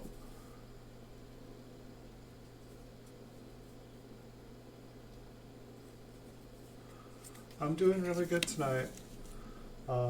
Sob's Baseball and me were just talking here about California and I don't know, just like the way things change and people when different groups of people. How are you doing? Welcome, welcome. The beer is feeling good? But I used to I used to collect a lot of baseball cards. Like when I moved to California, I actually gave away all my baseball cards. Like I had like just those probably like 10,000 card things, like the big white boxes with dividers down them. I probably had like 8 of those. I just gave them away. I couldn't bring them. My first eBay sale was like 5,000 rares, like back in like 2000 or something, so it was like still like a bunch of dual lands, like some betas, a little bit of alpha, like 5,000 rares sold for like $100 on eBay. Just didn't take pictures, didn't describe what it was, and just thought that people would believe me when I said like awesome collection. And I was just like, whoa.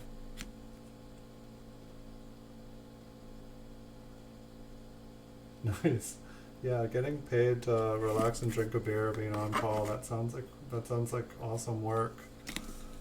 I know some people that have that job right now, and boy are they lucky. I mean, it's kind of interesting, like if the post office closed down and I wasn't able to work doing this, or like, work being able to, because this isn't my job, this is just what I do for fun, but like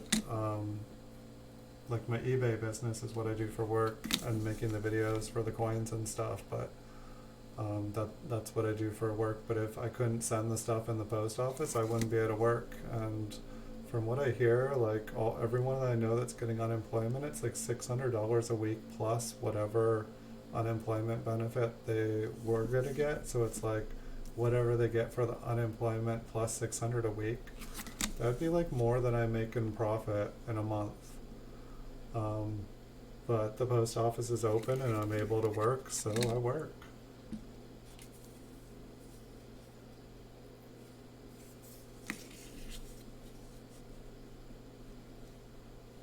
That's awesome. Yeah, I branched out, like when I was probably about 5 years ago, I started to branch back out into baseball cards. I was just like, what else, what other things do people that coin collect like, like maybe they like collecting, baseball cards. And I still had like an older collection that I inherited. Most of it was like 50s through like up until like the early 70s. And just like it was like in like a little green plastic sports locker that's all broken and shattered now. But it was mainly Red Sox, like a Mickey Mantle, Carl Yastrzemski, Willie Mays, Johnny Bench rookie card, like probably about 100 Red Sox players. But those were the ones I inherited, and like supposedly my brother, like half of it is his. So I've just kind of been the caretaker for it. I'd say enjoy it while you're grounded. But I started buying, instead of buying raw ones, I was buying like the PSA. And I've got like a stack of them. I was thinking about selling them at some point. I just kind of out of the loop with them all. I think I've got about 25 graded ones. Um, and I'm not even sure which ones I still have, but I think if I was to sell them, I think I was just going to put them on eBay, like as a buy it now for the whole group. Huh, I didn't even think I could probably make a video here for YouTube. But I mean, I could definitely make a YouTube or a video. I think the problem, I remember trying to take pictures of the cards, but like, you know, the PSA things are like way bigger, so I was having trouble fitting the entire baseball card and the thing into the microscope.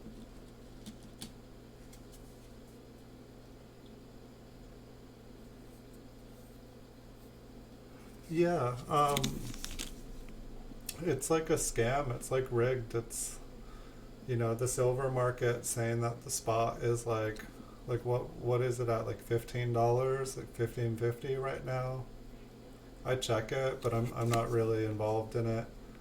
But then it's like I see everyone selling, and I want to say people were like offering like silver for like $23 to $25 or something, and they were just like, I know this is crazy, but it's like it's selling, and like this one's like a weak strike or what? I don't think it's been cleaned. Like a super weak strike. And yet, like, the 1 cent is, like, still all there.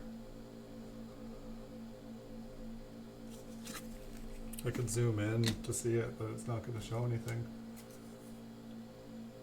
Yeah, I mean, that's what I understand. It's, like, practically impossible to get. And then if you were to try to sell it, if you were to bring it to a dealer, they probably would pay you spot. They would probably pay you, like, just under spot or, like, super close, when normally they would pay you, like, you know, like 3-4% below spot or something like that. But from what I understand, like the paper to actual physical is like 1 to 100, and so it's like, I don't know. It's like I feel like maybe a lot of gold or silver stocks, if it starts to go up, are going to go out of business because people are going to want their physical. They're not going to want like manipulated paper. Yeah, it's totally manipulated. That's why I stopped. Well, other than that, just dealing with people with silver and gold, it seemed like I was having more problems selling to people with silver and gold. It was just kind of crazy. And since I stopped dealing with silver or gold, I haven't had to deal with any of that craziness. What is going on with this one?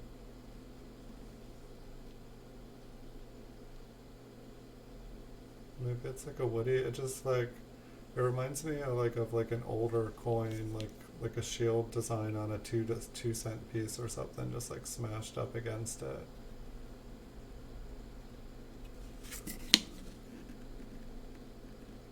And I think I'd like to see that one up close just to see what that.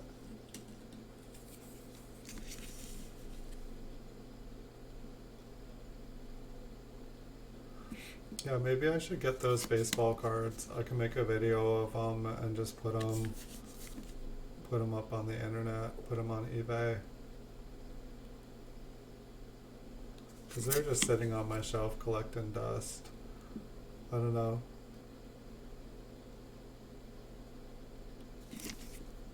What to do.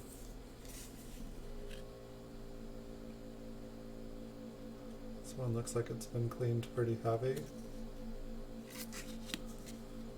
Sometimes I wonder if that little bit of light spot is still luster, but everything else has just been cleaned off. But it just looks like the surfaces were stripped.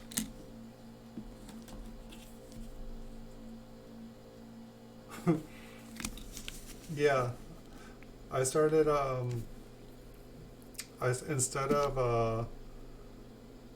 instead of mining for Bitcoin, I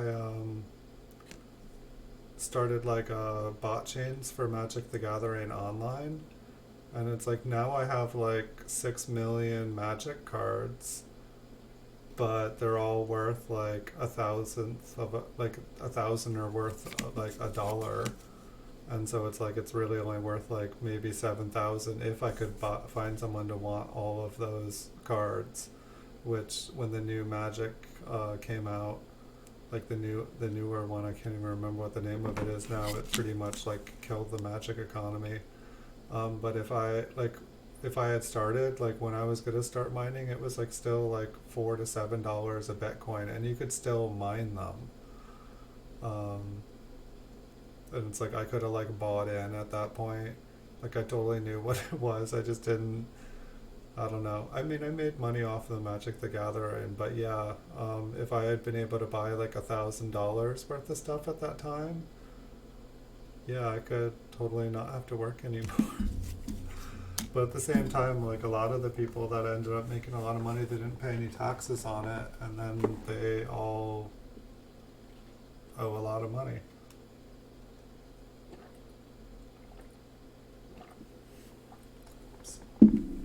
Got a hole in my water. Alright, so that's the rest of that box where we can zoom in and we can take a look at them. The second box was actually kind of short. Normally they're all the way full, but it looks like that one kind of fell over in the box and took up a bunch of space. I need a light. I might need to stop and get some more water. Yeah, this one's a mint mark, but then I think I'm going to go back over to the other stack of ones that were like kind of questionables. I know, right?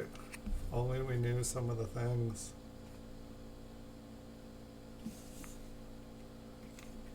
Yeah, I think this is just too zoomed in to actually be able to see. It's just like kind of like black streaks going across it.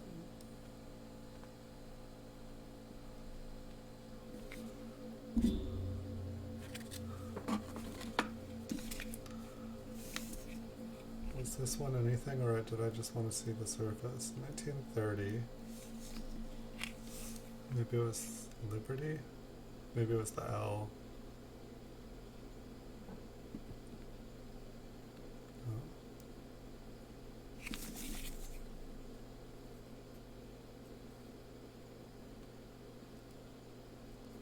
I don't see it. If it was the L, that one looked fine. Or maybe this was the L. Yeah, there's like definitely a lot of things that I look back at and I was like, ouch. Those ones look pretty big.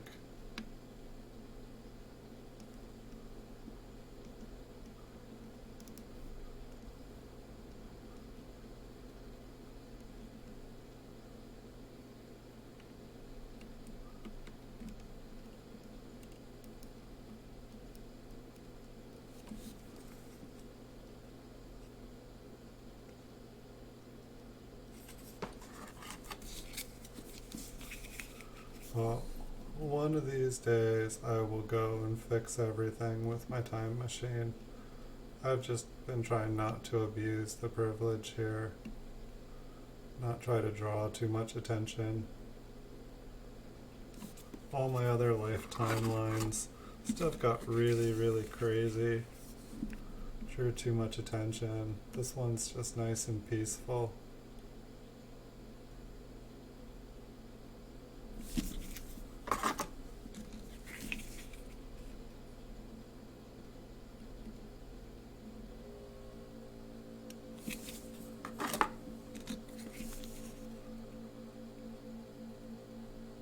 Still can't remember what I'm actually looking for in all these pennies. It's like coin collecting is such an interesting hobby though. Like just like collecting is just fascinating. Like it's like I enjoy this, it makes me happy. But why? And like what is it about coins? Are they just, you know, bright and shiny? Is it like, you know, some remnant of like some like human association with like wealth, or like Does owning a whole bunch of pennies like make us feel good somehow? Like, does it make us feel like we have money or wealth? Like, does it feel like treasure?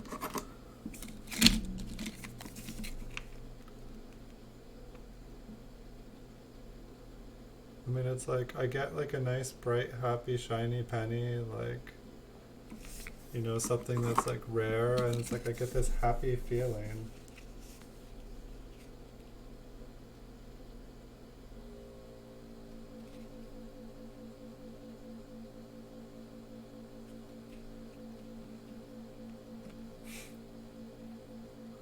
That's kind of how it was. I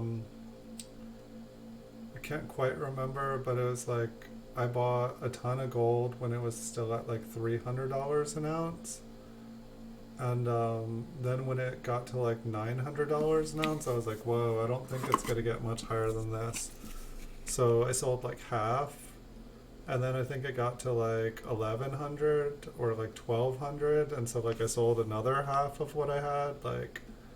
And then I think it got to like 1300. I can't remember. I want to say it got to like 1900 or something like that before it crashed down again.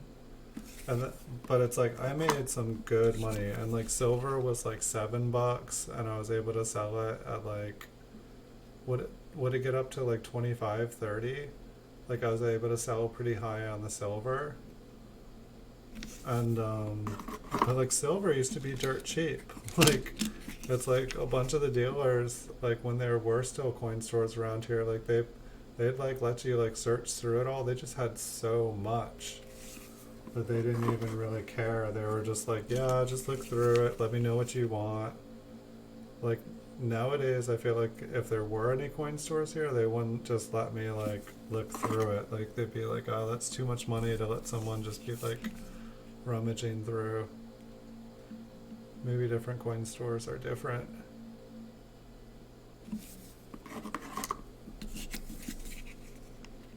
But like I definitely made pretty good. But then I bought, then when the gold came back down, I bought in at like 1300, and then I had to sell it at like 1200.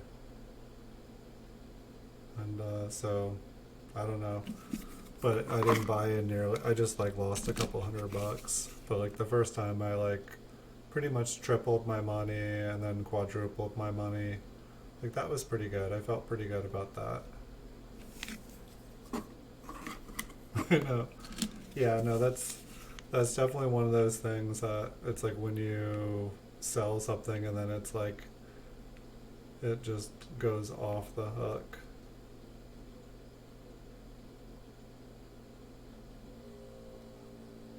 But at the same time, you did make a pretty good amount of money. Or was that the value of Bitcoin? Like, well, I mean, I guess you won a prize. It sounded like in Bitcoin. Or did you win the prize and then hold on to them?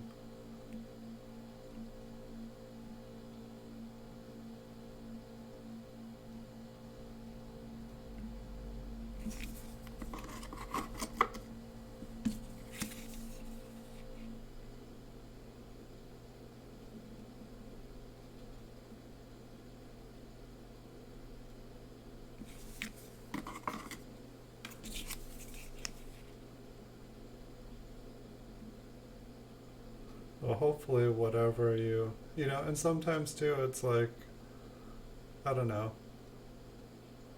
It's like sometimes it's like, sometimes you could have, held on to them and made more money. It's like weird. It's like sometimes it's like you can hold on to something and make more money off of it. But then at other times, it's like if the faster you can sell something, the faster you can turn something else into money. Like one of the houses that I bought, I'm just trying to figure out how to example. I don't know, like I had land and I sold the land for like 20,000 more than I paid for the land. But then I was able to buy a house outright with the money from the land. And then I was able to sell that house and buy this house. But it's funny because now I have a mortgage, but it's like a way nicer house. And like, I don't feel scared to live in my house because it's not like a creepy neighborhood. That one looks kind of interesting. It almost looks like there's like something to the north. 42. Oh, that 2 looks kind of interesting. Maybe machine doubling. Like, doesn't there look like there's like a D to the north and almost like something to the east? Almost looks like there's a notch at the top there too.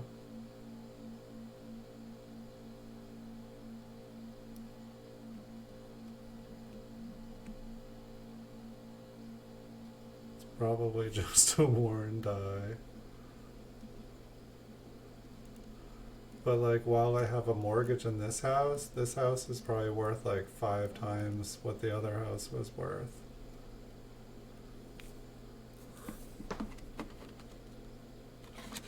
I think I'll keep that one there. Like, it definitely, like, the peace of mind of like feeling like safe in the house instead of like watching the windows to make sure someone's not on the other side. Because literally I'd wake up and there'd be like somebody like looking through my window staring at me while I'm sleeping. It's like there's nothing creepier than that. Like, it's like going to sleep and like just like feeling like, okay, where's a baseball bat? Where's, you know, like if somebody breaks in, like what do I do? Like, where is everything positioned? Like, totally had to like nail all the windows shut if there had been a fire in the house or would it cooked. And yeah, like couldn't leave anything outside, couldn't leave anything in the carport. Like anything that was not like locked down and like a chain would have been cut, like anything would have been gone. It was just sketch town.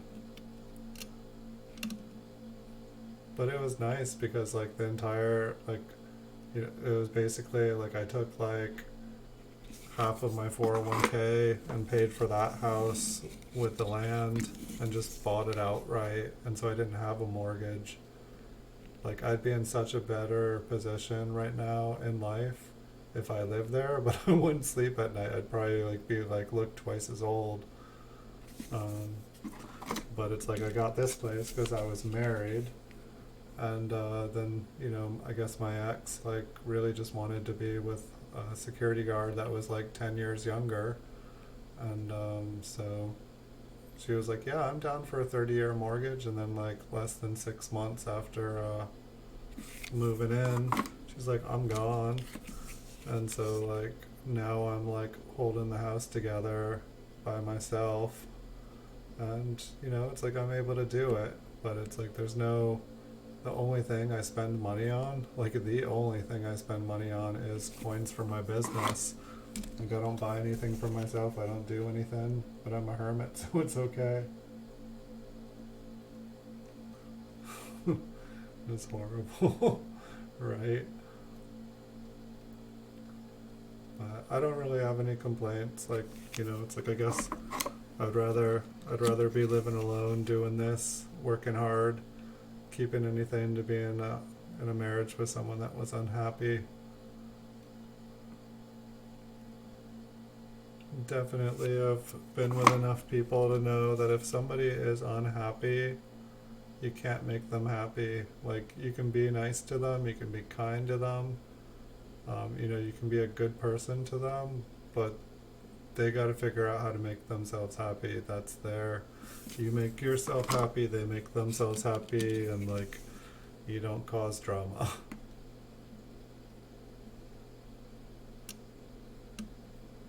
Relationships take 2 people that are like in it. If one person's not in it, it's not a relationship. No, it totally could be worse.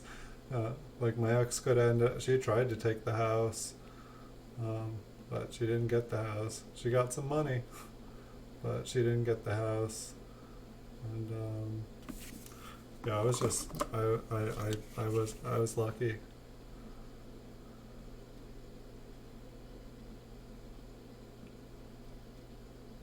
And I came out of it pretty much unscathed. I don't know.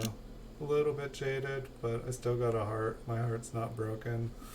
I still got a soul. My soul's not broken. I'm still happy. And that was the weird thing too, is I was happy when everything happened. Like, I knew that she was unhappy, but it's like I figured she was just going through some stuff and she would figure herself out. And I didn't see any of it coming. It came at me like a sledgehammer, but my life had never been better. I had never been happy. So when everything happened, it was just kind of like, well, gee, that sucks. But I choose to be happy. I choose to be full of joy. I have a choice. So that's what I chose. Well, dang it. We got one coin left here.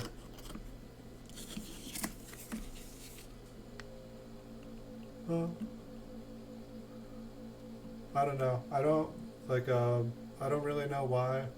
I don't really, as far as like family and stuff, like I share who I am on my channel and whatnot, but if I had kids, or if I have kids, or if I don't have kids, or whatever the situation is, I don't talk about that, because if I did have kids, I would just not wanna, I don't know, people that are close in my life, I don't want to, just the way that YouTube is and the way that the world is, and like how there are sketchy people and stuff out in the world, like I just, I keep everyone else's kind of business, their own business, and I keep my business. So I talk about my ex or whatnot just because she's not in my life anymore, and I don't know, but I love kids. Kids are awesome. I'd say that kids are the best, and yeah, kids are totally awesome. What next? That was the end of that box. That was the second box. We still got 53 minutes. If you guys want, I think that I had just found, this was actually that was the last box from that shelf. So I can go pull some more, because I actually ran into some more when I was organizing the other day. But yeah, I'll go grab some more. I'll see if I can find a half box.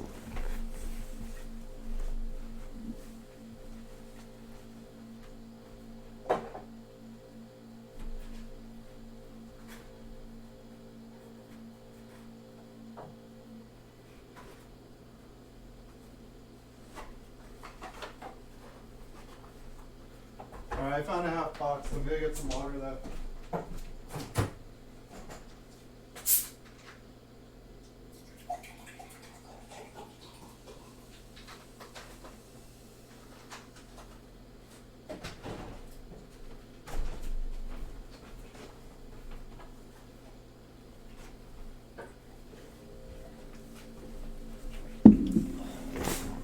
Alright, good job, Cher.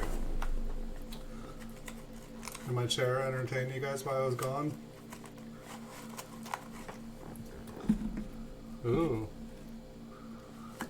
The first handful I pulled out is 1919, 1919, 1919. I think these are all 1919s. Oh, no, I see a 1917 on this end of this handful. I think these are all teens. Can't promise anything. They might be ugly teens. Alright, we're probably still out of focus here.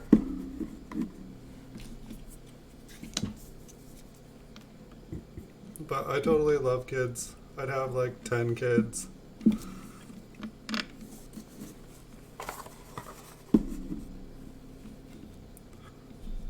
It's probably why I've never had a relationship longer than 7 years, is because every woman is scared to death that I'll want to have 10 kids with them. I know I am the youngest in my family, and so I always wanted a brother or sister to play with, and they were always older, and you know, they had friends and whatnot. So let's see, we've got a 1919S. This one looks like a, no, it's brown. No real damage here on the front. Yeah, don't have 10. Yeah, as I've gotten older, I've definitely come to the conclusion of like, okay, yeah, I've got two hands. Yeah, two sounds like about what I could like keep under control. You know, maybe as they got bigger, you could have like a third or a fourth, and the other two could like help out. It's a pretty decent looking coin.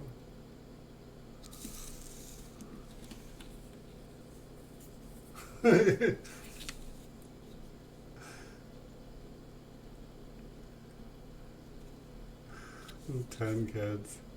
Yeah, I think that's what every woman I ever dated said. 10 kids? What?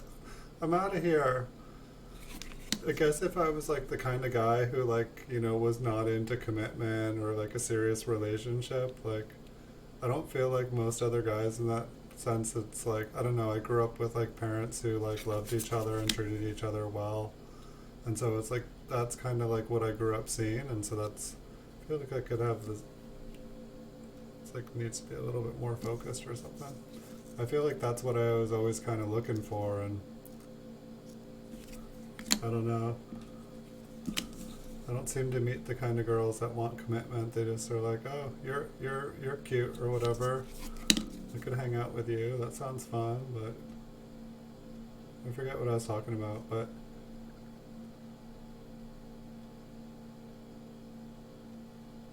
is it 101 years old now? I know, that's kind of the stuff that trips me out, is like, time is really going by fast. It's like some of these coins did not feel that old that long ago.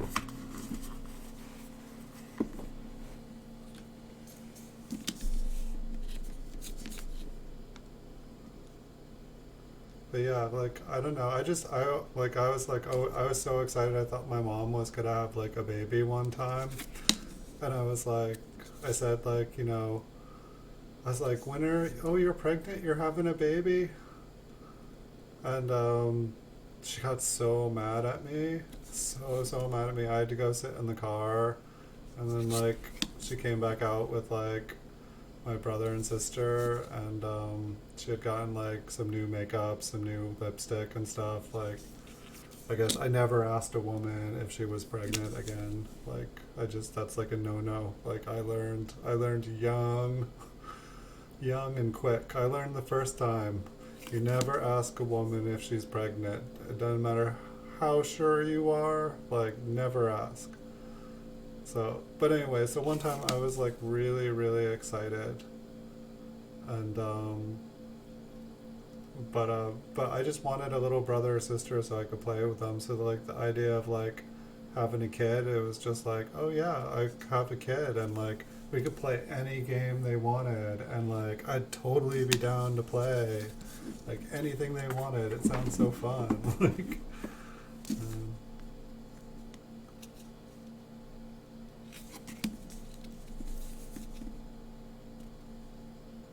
but I feel really blessed. I feel like I was given a really good childhood.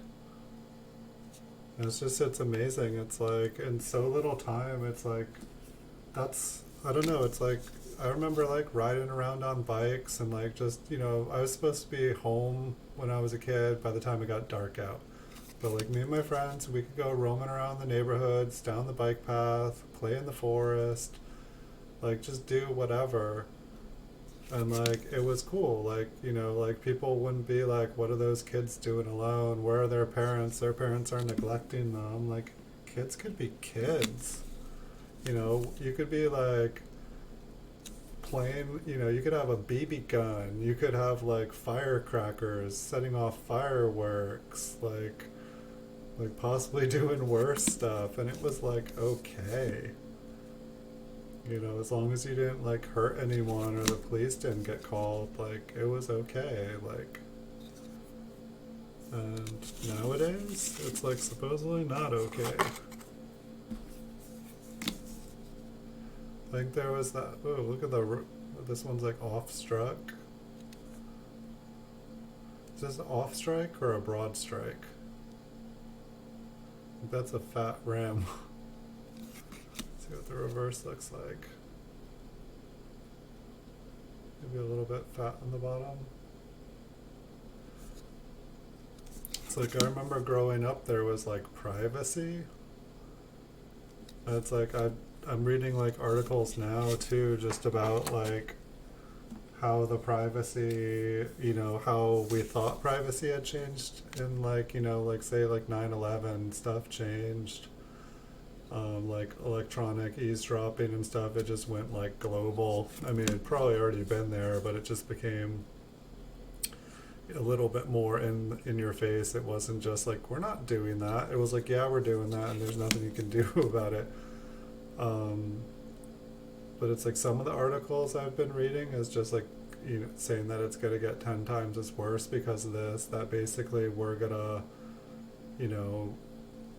we're going to have to basically like give up a bunch of our privacy and stuff. We'll have to, spit in cups and stuff for like tests just to be able to like enter buildings on, like we're going to have to get tested all the time.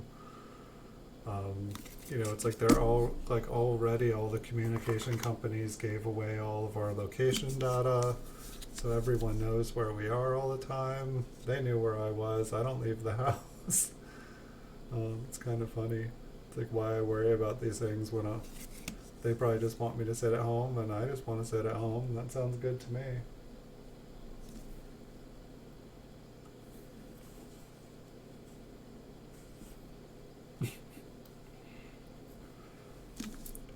And what are they looking for in our search history? Like what is it?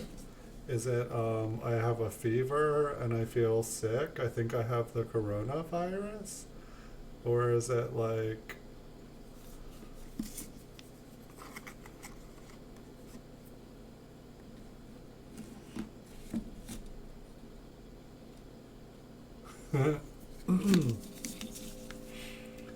awesome. Good times.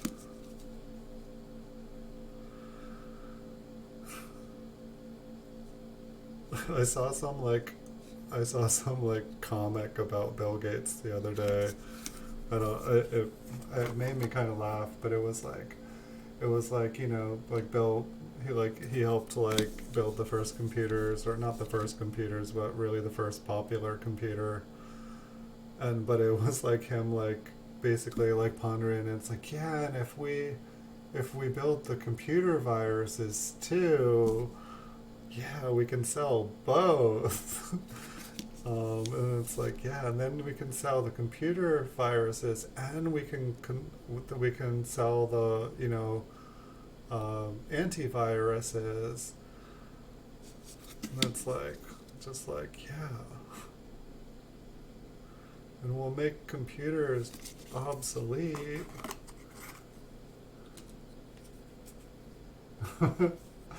Aren't you the party stopper? It's cool. I usually have multiple thoughts without reading the news of these things, just pondering in my head what possible future the world has. I don't know. I don't know. Like the world is definitely, it seems like the world has definitely changed very fast. What I can't tell is if all this, does it say what I think it says? What's that say? Does that say smile, or does that say smite? Let's see what it's.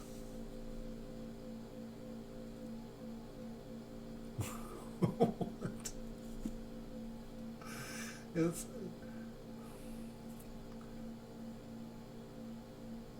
What's going on here? Thanks, Lincoln. We needed that. We were starting to get too serious. Is he blowing bubble gum, or is that like a chicken head in his mouth? I don't know what I'm looking at. What am I looking at? Seriously, like normally I write like something about the coin or whatever, but I write like smile. That's hilarious. This one's got to go with my Pinocchio Lincoln, and this one's got to go. I mean, I don't even think, is that just a stain? I don't know. That one makes me smile. I guess that's why I put that there, just so that I would remember to smile. Thanks, past me. Future me needed that now.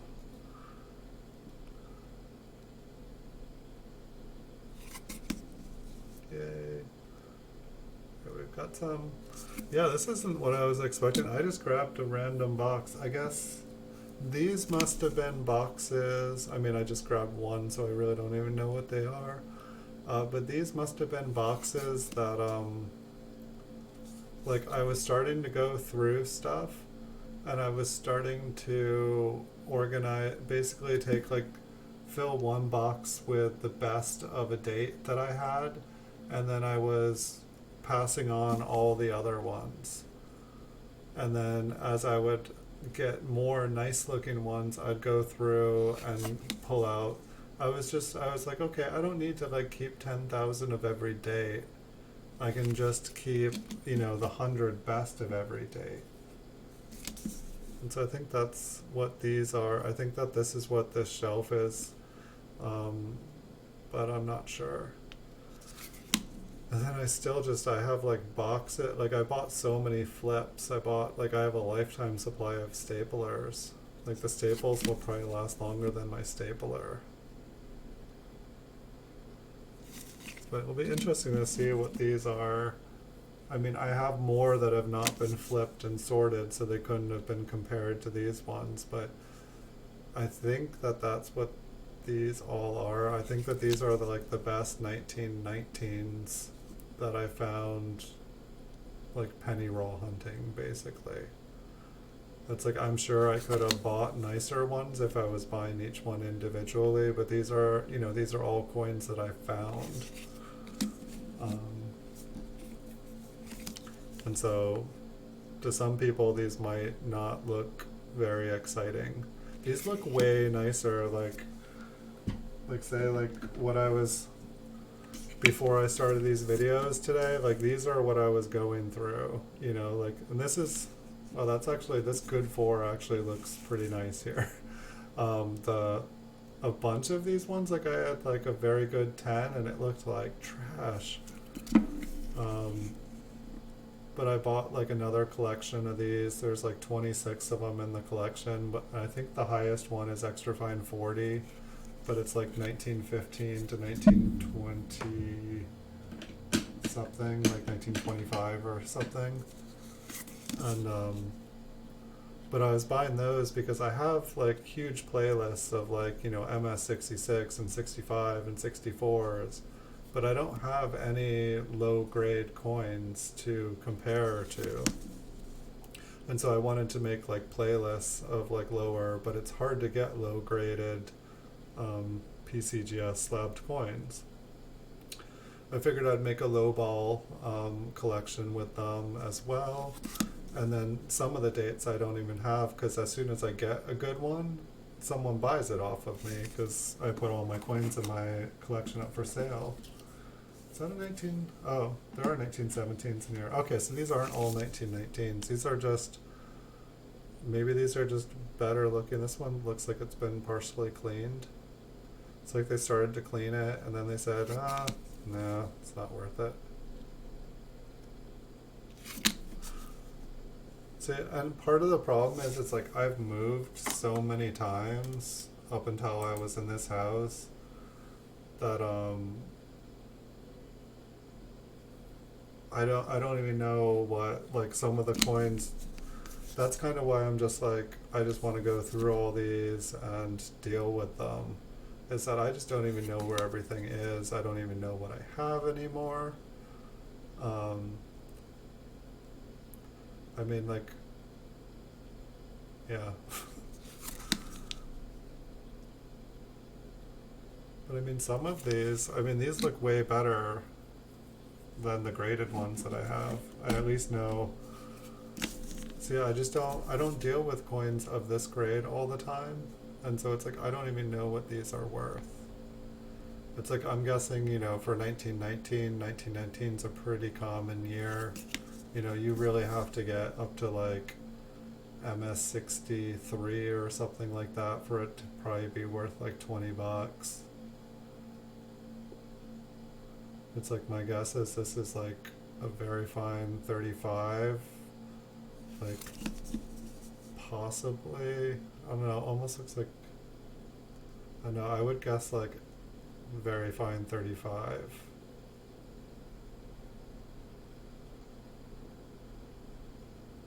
Maybe an extra fine 40. I feel like I lowball stuff, but I'd rather lowball stuff than like be like, oh yes, this is an MS coin. This one's cleaned. Yeah, these are things that really confused me. Like, how can it be so bright and shiny? Like, how can it have like a copper like surface and be so smooth and lack so much detail and have damage in the shiny parts? It's been cleaned. It's like, but then it's like what also confuses me, or confused me at the time, still does, because I've other than seeing pictures of like proof coins from the teens, like the matte proofs, I'm like, well, what if it's a damaged matte proof coin? Like, and that's why it's so shiny. Like, I guess you don't get to see damaged matte proof coins. So it's like, how do I as an inexperienced coin person know that this isn't a damaged, proof coin? Maybe they didn't even make it to 1919, I'm not sure. I mean, it's got some toning on it, but I think it's artificial toning because of whatever they cleaned it with. But it's shiny. And some of these ones have price tags on them, or at least I wrote prices on them. Like this one I wrote $2. This one looks like it was on eBay at one point. This was my 57th coin that I listed. This one goes way, way, way back. Apparently no one wanted to buy it for $2 15 years ago, so I doubt anyone wants to buy it. Well, maybe 15 years later they would.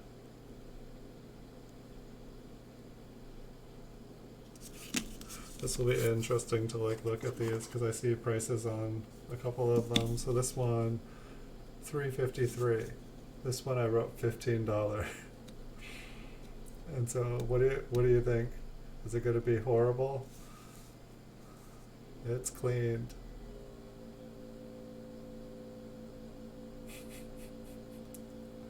It's got some color to it. Is it green? Or is that just the light? It almost looks like it's got some toning to it. Maybe that's why I was like, oh, but it's cool when it's toned. I think it's been cleaned and it just has a chemical sheen to it. I mean, yeah, the left wheat stalk is so smooth. It does. It has a green and an orange glow to it.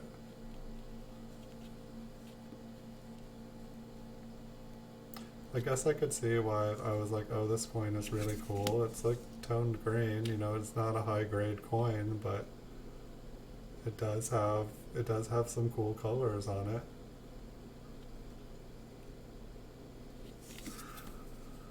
Well, oops.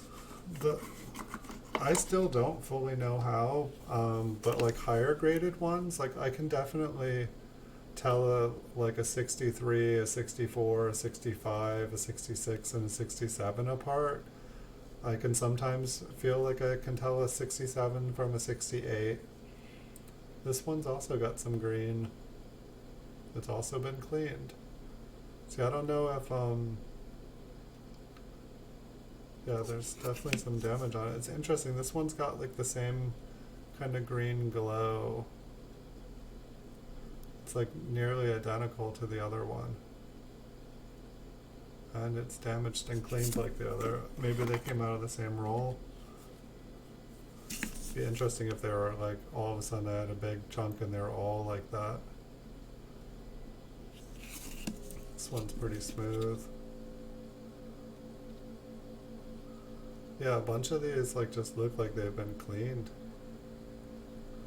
But I guess that's 101-year-old coin. They had a long time to get cleaned.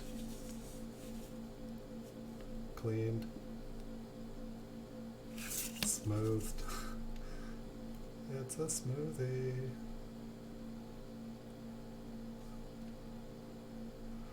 If they hadn't been cleaned, they might have bought a smoothie in today's world.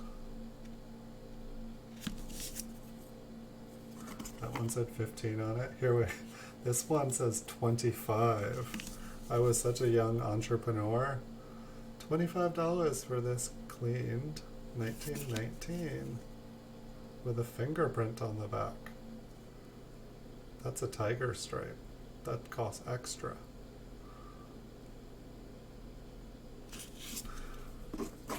I was gonna retire off these coins. I thought I was rich. At least I know enough to be able to like tell, that these coins have been cleaned. At least I'm not, it's like some of my prices on eBay may be too high or whatnot because I don't want to sell the coins because I love them. And it's more just kind of like letting people see and sharing them. But at least I'm not like putting up like a totally like cleaned, destroyed coin up and being like, this is worth $25. Like, some water.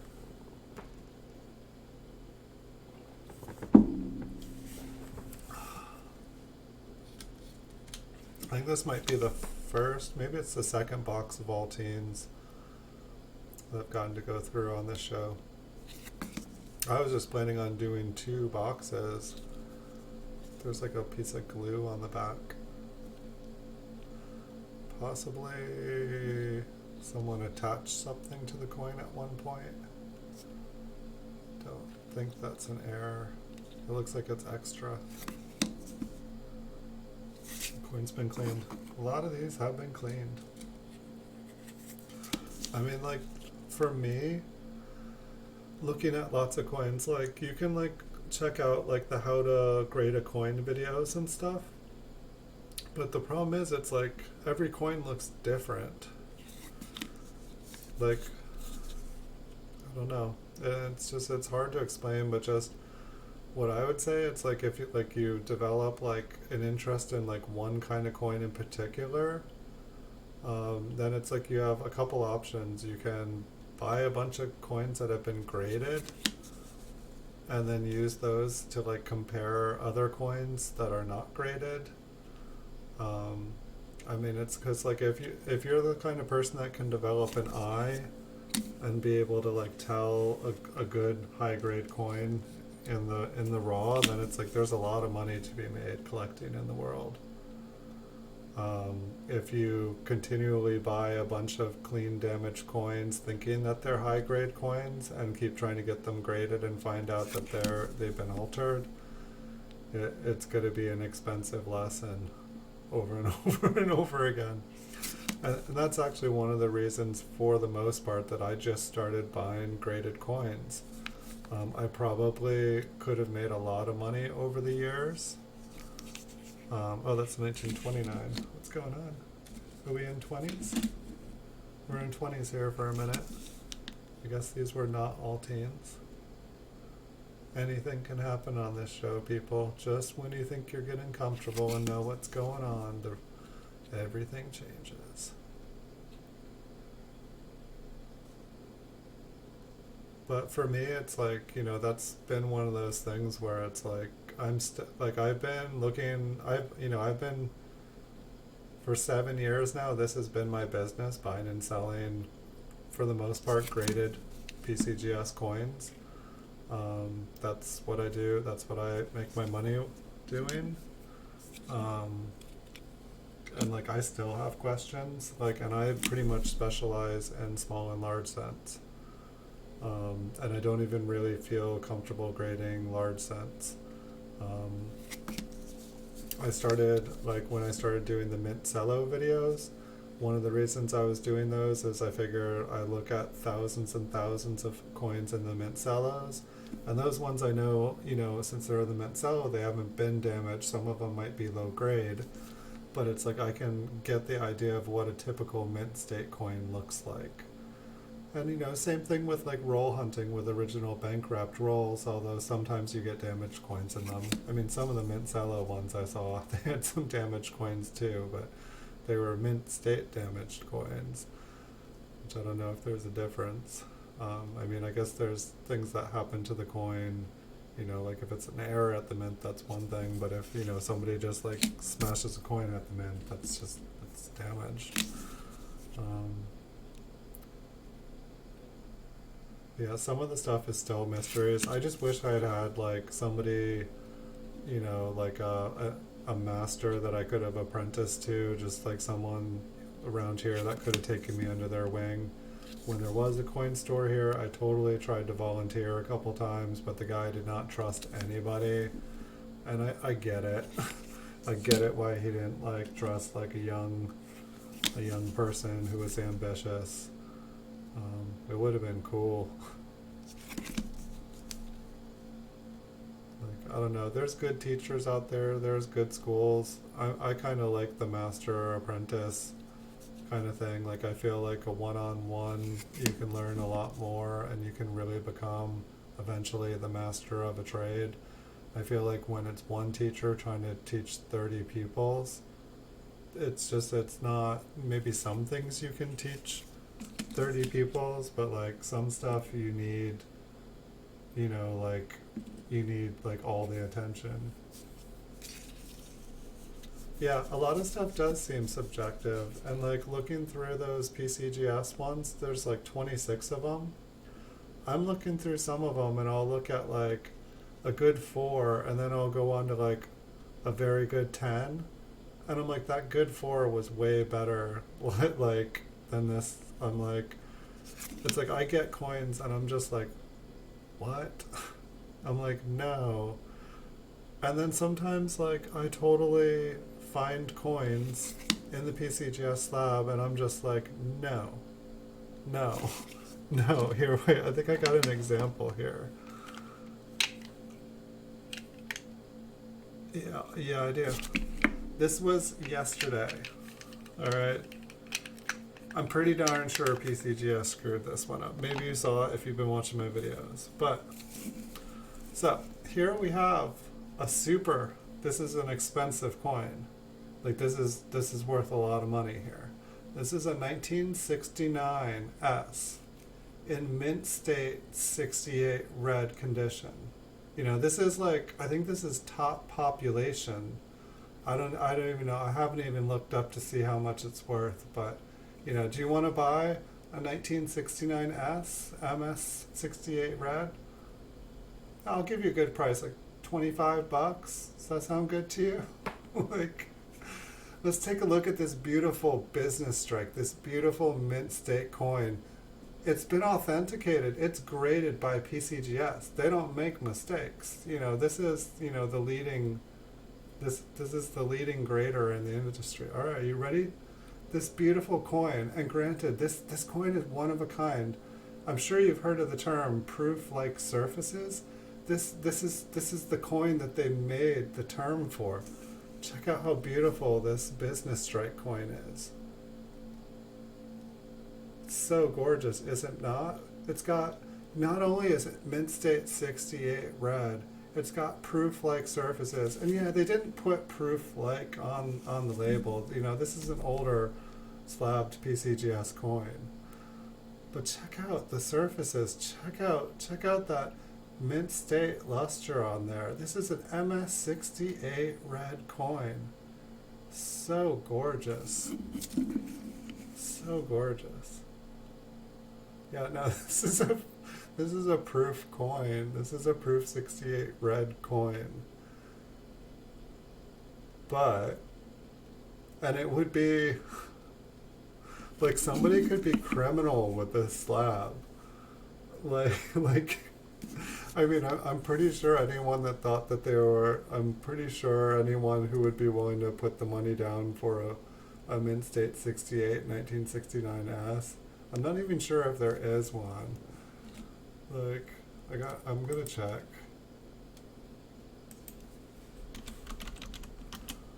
One second. But yeah, like I bought this from like a large company as a proof 68, and they sent me this, and I'm like making the video looking at it, and I'm like wait, what? I'm like wait, this is a Mint State 68. I'm like, do I tell them? And then I'm looking at it, I'm like, wait a second, this is a proof coin. It just, I thought they made a mistake for a minute because I hadn't looked at the coin yet, and I was like, oh my god, I was excited. I'm like, wait, and this has got to be worth a fortune. Wait, did I go to, I went to Wheat Pennies too.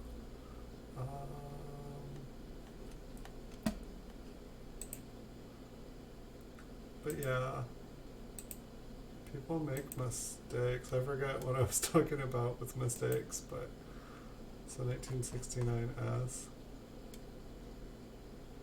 Red 68. Oh yeah, so this would be a population of 4 if it was an MS 68 red.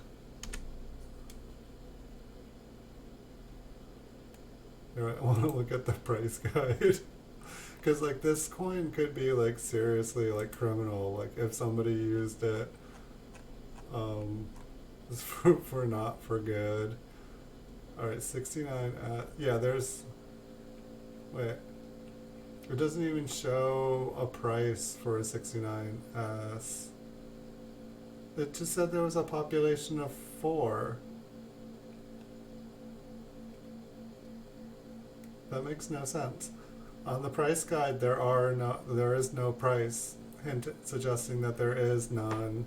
Did they make 4 of these slabs by accident? And so it looks like there's a population of 4, but why would there be no? For a 67, it's $350.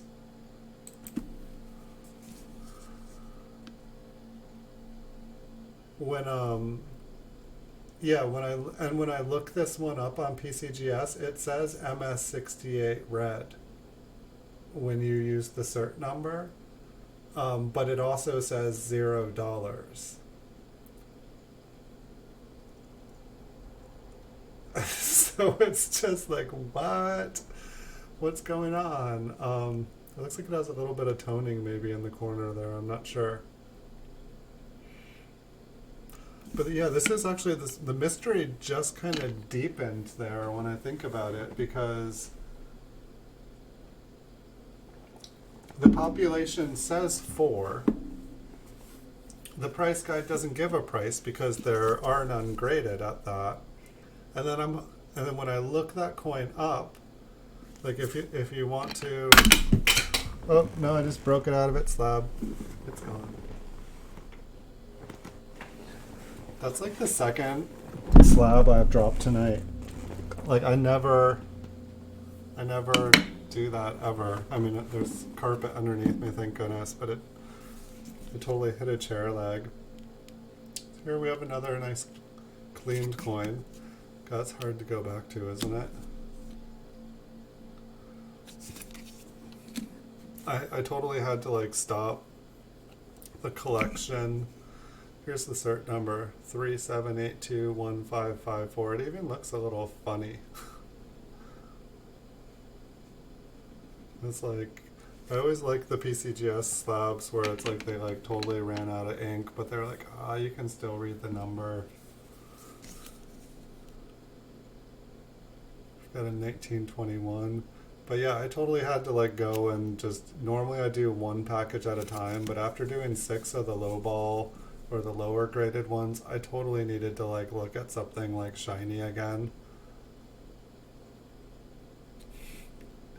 I know, right? I could put it up on eBay for like $100,000. Like, Only four, top population.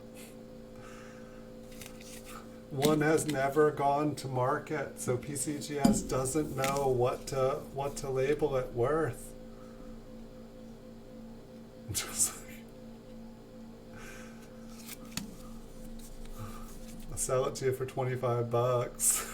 That's what I would sell the proof one for. I know, for all I know, like it is like some crazy hybrid thing or something, but I mean of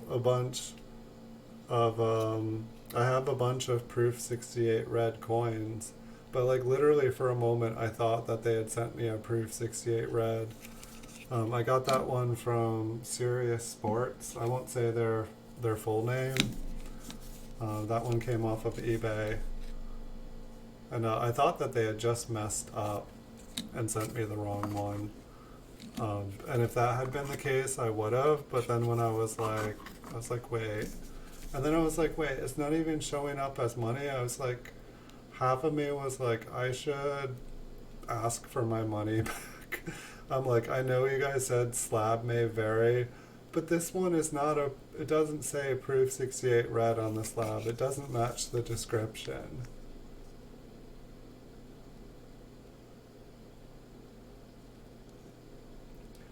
I don't know. When I was going through a box of Canadian pennies, I realized that I wasn't getting any modern ones, and I think someone let me in on it that they had gotten rid of it. I feel like they're getting rid of pennies somewhere other places. I feel like there's some law where they can't. For some reason, I feel like it will cause inflation if they do, because it'll like the nickel will just essentially become the new penny. Um, I'm not really sure. I'm really not sure. I mean, it really doesn't make sense for it to exist. I know they started to put zinc inside of the penny, because the penny was becoming cost too much for them to make. And they had also taken all the silver and gold, so why not take the last thing left that's actually worth money and take the copper out of the currency? But it's like, I know that they, thought that it would save money but from what I understand, like as soon as like a penny hits the element, they just start to deteriorate and get nasty, and so they just have to make more and more and more of the awful zinc pennies, because they corrode into nothing that fast. I mean, it's like I love pennies, and like I have to like throw pennies in the trash sometime because like some of them are just like so gross and so nasty. Like when I would like do like go penny roll hunting and stuff, like after a couple boxes I would have like a roll of pennies that like sometimes I'd try to bring back to the bank. I'd be like, these ones need to be taken out of circulation, like they're no good.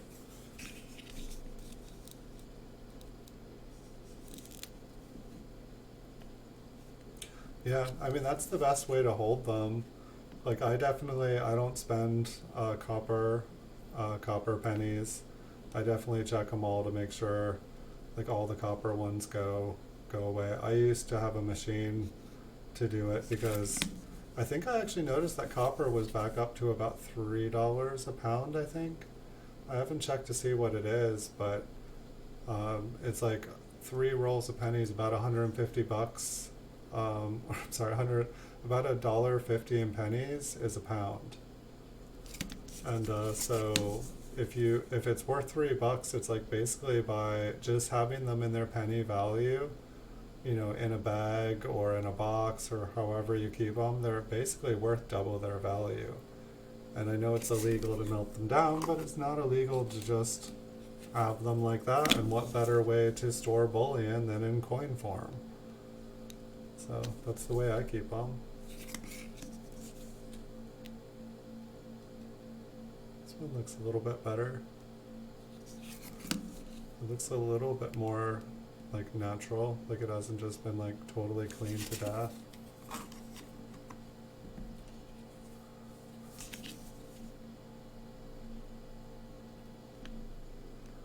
That one's got,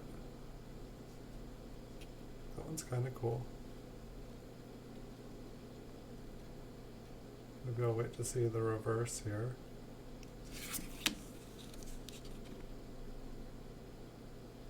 It's another one of those ones with like some weird kind of color. I really need like just like a small little light that I can shine.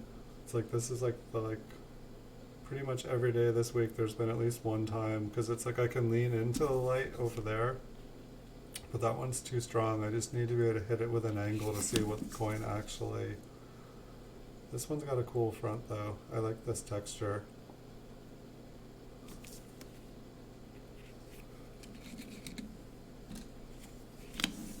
Wow, I'm not going to finish this box till late. That's okay. This one looks pretty nice. I guess we're all the way up to 1929 all of a sudden. But it looks like the other stack is in the teens again.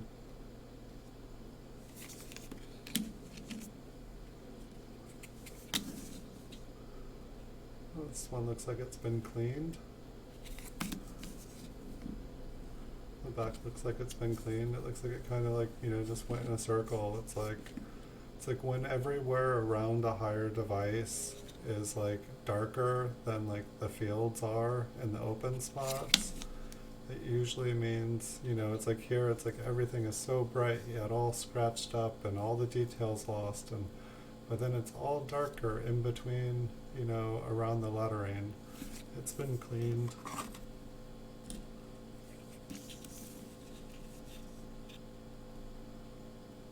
This one kind of looks like it's got a wood grain. I like these ones that just have, like, it's like an improper metal alloy. It's pretty smoothed out, but I think that was the original color. Same with the reverse, it just has like, the metal isn't like evenly mixed. I got too much of something. I'll take those all day. This one's been cleaned, I think. Like just behind Lincoln's head there, it's too bright. I don't know if that's damage or if there's like a lamination error there too. Maybe we can take a closer look there, see if you can see the edges of the metal.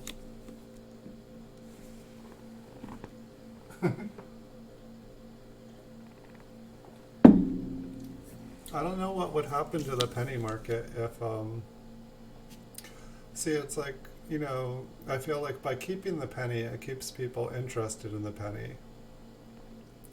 You know, it's like how many older obsolete coins that have been removed from circulation, like how many of those, you know, people get interested when they kind of discover them and see one for the first time. But it's like if they got rid of pennies, they would just, you know, they would pretty much like melt them down and destroy them all. So yeah, I guess the ones that people had, because that's when they, you know, basically stopped having other ones, they like basically like destroyed them all, they melted them all down. But that was also, I think, a lot about, you know, a lot of the older coins like were silver. And so it's like, you know, first basically they like took all the gold and basically took it out of circulation, took us off the gold standard, basically melted everything down, made it illegal to own gold, and then like they basically like were like, okay, well, we got all the gold, but people still have silver and we need them to like, you know, have paper. But they basically started to take all the silver out of currency, and like silver and gold were the currency, and like the paper was just supposed to make things easier for people to do day-to-day stuff, but like everything was supposed to be redeemable. But I don't know, like the whole fiat paper thing, like it was kind of like a big scam. And and then it's like in 1982, like they're like, well, what else can we take from the people? We took all the gold and silver and we made it illegal. I know, let's take the copper away from them and then we'll have everything. But fortunately, we're allowed to have gold and silver again now. But the crazy thing is, they could take that away from us anytime. The 18 and the 18 looks fake. Yeah, it does look kind of odd. What would they fake it with? It's like an 1848. Here, we'll look at it under the loop. I guess we already were going to.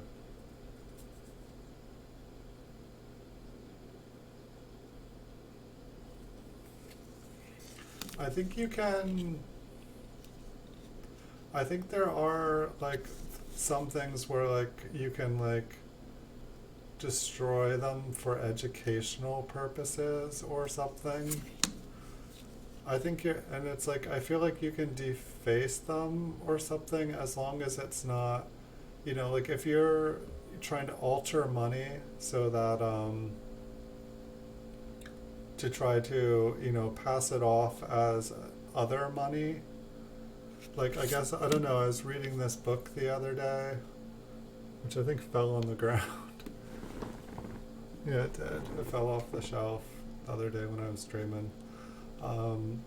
But it was like the V nickels, and basically like the old V nickels, they didn't say cents on them, they just had like the V. And so some guy got together with another guy and had him like gold plate a bunch of V nickels, like way back in the day, and then they would go into a town and basically put the gold plated V nickel down on the counter and like order like some tobacco, and like then they would give them back the change thinking it was a gold piece, like thinking it was a $5 gold piece.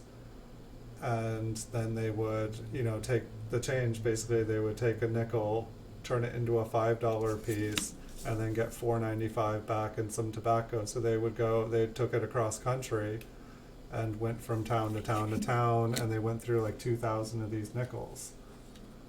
And then they finally got caught and busted, but like I guess like they got all the charges dropped apparently, because they were basically like, well, we never asked for change, we just put the coin down on the table and they gave us the money. We never asked for it, we were handed the money, we took it. And so they basically got off, and then at the same time they changed the V nickel to all of a sudden say, I think maybe that's when they changed the design and like put like a 5 cent, like had to like put 5 cents on it instead of it just having a V for 5. So I think that's how the story went, but it was kind of interesting. But so it's like if you alter a coin or like damage a coin to make it look like something that it's not. But at the same time, I feel like the way the law reads out, it's like to like damage or mutilate government property, and it's like a felony or something. So I just don't mess with felonies.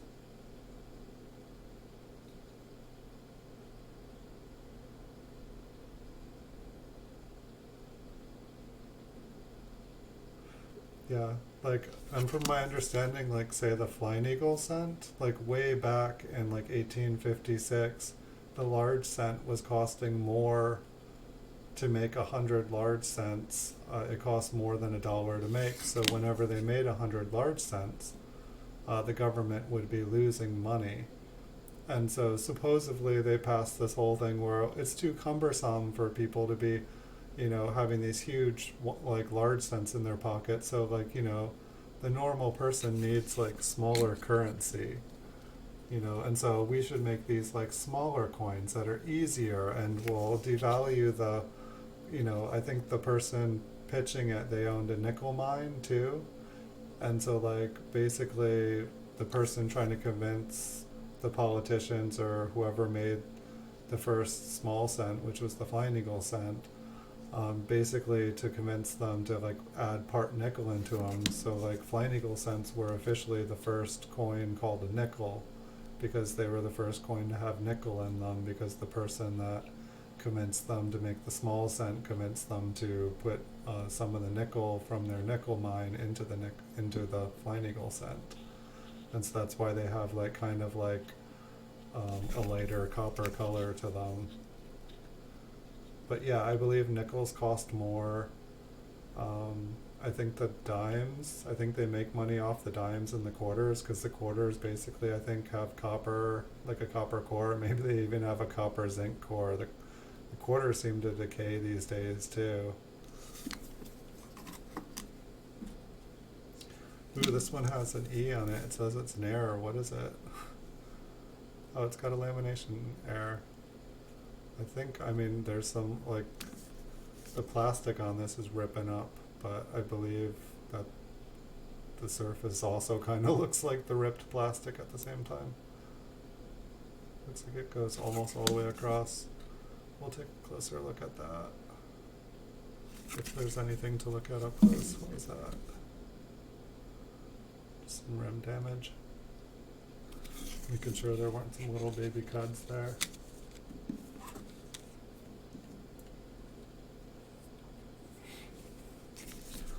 I used to be really interested in the older gold coins.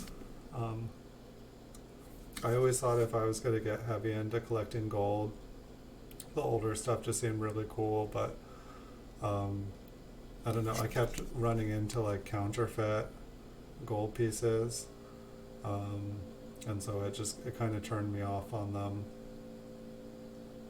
Like there are people have been making fake gold, older gold pieces for a long time. Seems like people like to make fake gold things. I don't know why, but gold sure does look cool. Like definitely, like, you know, find out, like, I mean, like if I had an old piece like that, I'd find out how much it's supposed to weigh and like check it out. Maybe it's already been graded. Not sure about this one. Like this one kind of looks like it's been cleaned.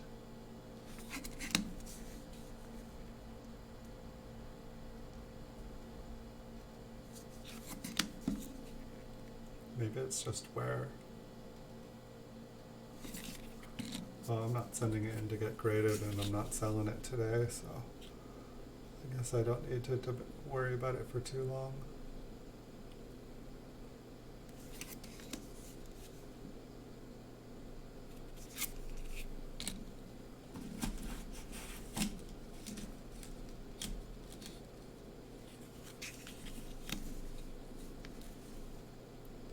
I think 1983 was probably about the first time I ever saw gold. I think my grandfather, I can't remember if it was my grandmother or my grandfather, they took me into a coin store, and the only reason they took me into there was to show me this gold coin that they had, and they were like, this is money, this is value, that like that other stuff, it doesn't mean anything. Like this is money. Like the stuff that they show you that's money these days, that's not worth anything. Like this is money. Like this is value, this is wealth. This is kind of interesting. And it makes sense, but like it's like our generations have totally grown up not that way for the most part. It's like, I don't know, it's like when you grow up and like the dollar bill is the only thing you ever see. It's just we've been so far removed from what was. And it's just amazing, you know, it's like people live long, but still it's like the institutions, they live longer. And it's like they're able to like change and adjust and mold things, like, but we've got into the 30s. Got some 32Ds here. Not the best 32Ds. At least that one wasn't.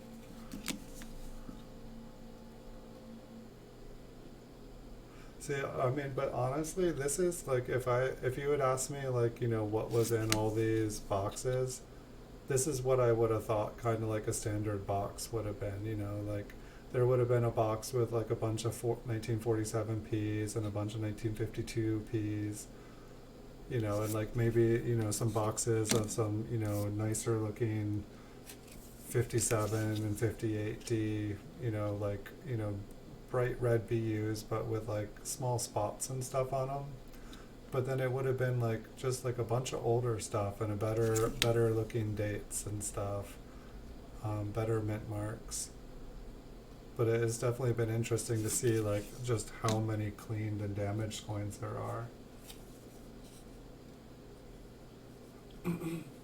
What kind of card is it? Has it been graded or is it not graded?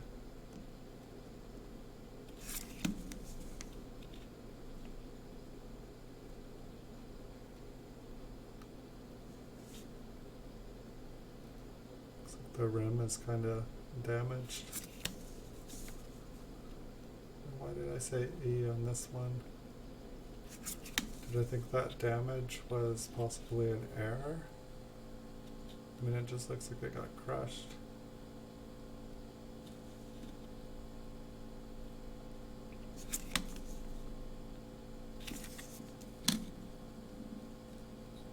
Tell us a story. I wrote $10 on this one.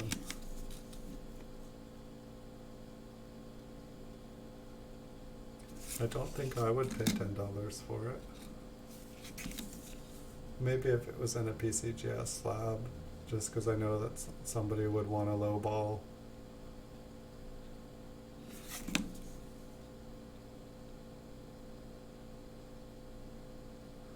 It's a 101 superfractor autograph of a future Hall of Gamer. Well, it's my first huge hit, so it's hard to get graded to. Superfractor is...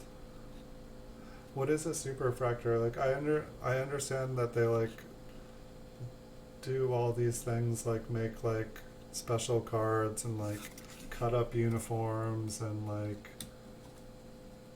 is it like a whoops, I'm putting it back in the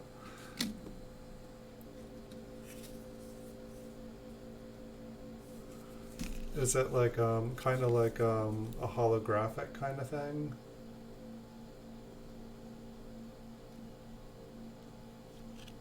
Why don't you want to send it out? Wouldn't it be safer graded?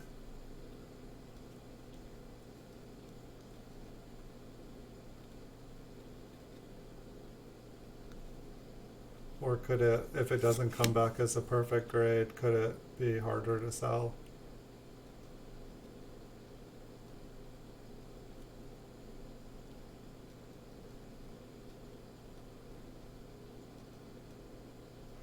Cool.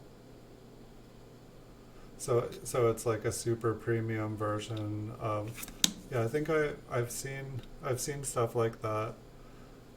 I mean, I feel like even back in like the 90s or early 2000s, like when I still like played around and stuff just a little bit, like they were just starting to come out with stuff like that, but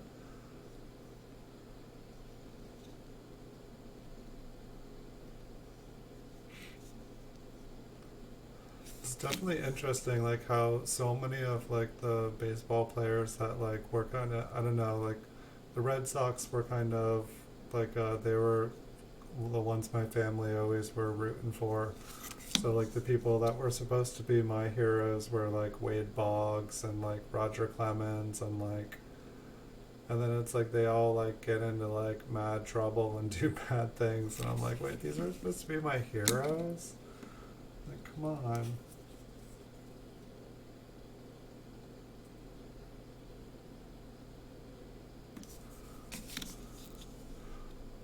And so if it, but I mean, it doesn't even matter if it comes back perfect, because it's still the only one. I mean, it's a 101. There's not a second one that can get a higher grade, right?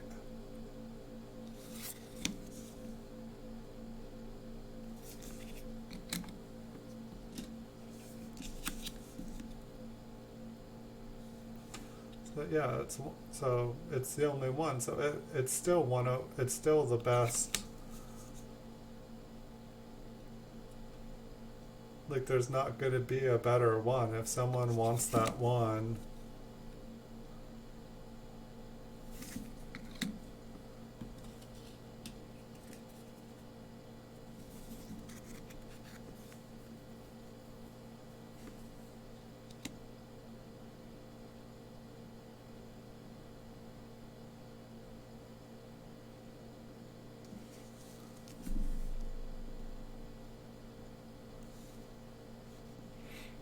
yeah, I totally could have tried to buy one of those American Silver Eagles. Like, definitely, I could see it happening.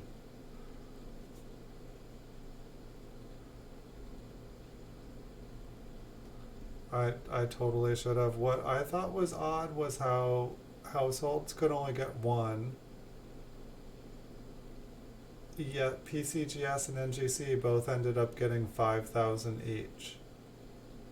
And then all these people didn't get them, but then basically it was like a money handout to the big grading companies, because those big grading companies were going to pay cost and probably even get a deal, and then they were going to be able to like turn the money into 10 times the money and could probably grade them whatever they wanted. Yeah, you set the price. I mean, probably depending on what the other ones go for. You know, it's like, but like I don't know the specific players. I'm not as up to date with baseball.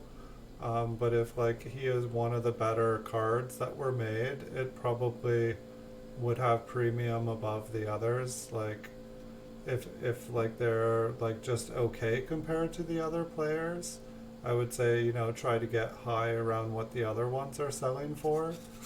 But if they're like a way better player and they're gonna be an awesome Hall of Famer, then I would ask for 10 times the amount, like, and let the super fan buy you out. And then, I don't know.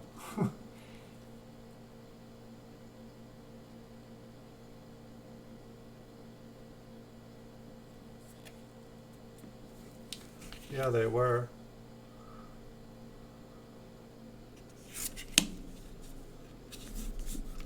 Gosh, sometimes I don't know how I have any eyelashes left when like every like 20th coin has one. It's like how fast do they grow? So how many of these one of one cards did they make? I mean, were you just like were you cracking packs and just like pulled one out?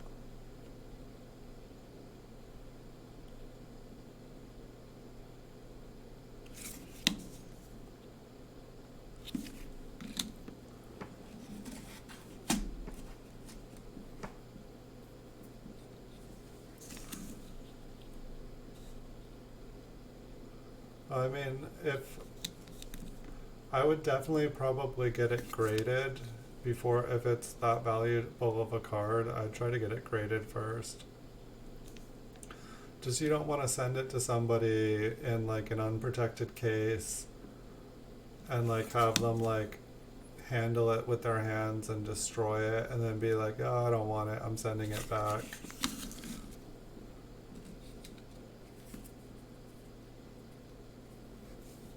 Whoa. And so you've opened 100 boxes. Which one's worth more, 100 boxes or the card?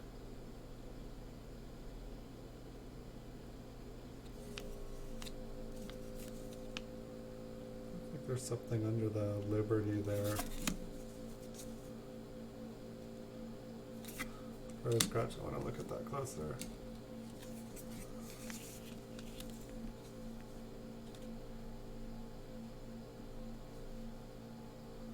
Oh, nice. You taped. Yeah. Did you get it on film opening it?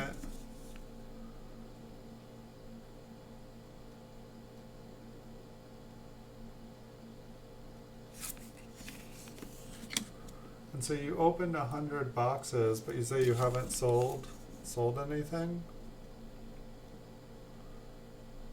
How does that business model work? Sorry, I'm just curious.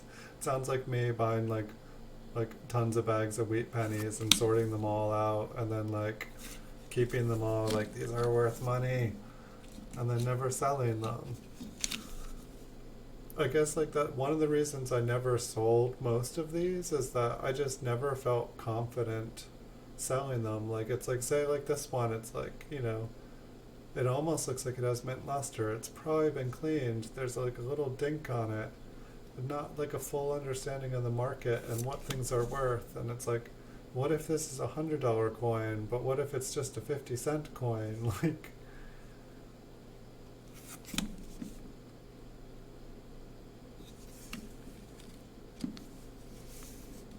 yeah. Well, that's how things were getting for me. Like when I just bought like quantity of like magic cards or well magic cards too. When I just bought quantity of things, um, I was definitely becoming a hoarder. Like, and it just got to the point too where like every time I'd move, it would take like weeks of just like lifting tons of heavy, heavy, heavy boxes that were killing me.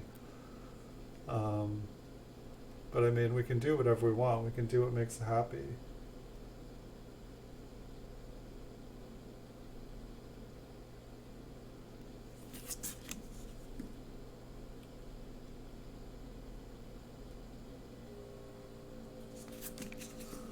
But I guess for me, it's like I was like, okay, like I can sell 1,000 pennies for $20, or I can sell 1 penny for $20. Which one's easier to do? And so for me, it's like I feel like selling more of a more quality than quantity, or buying quality so that I can sell quality has made it a lot easier for me. And then I have a lot better idea of what I have and how much it's worth.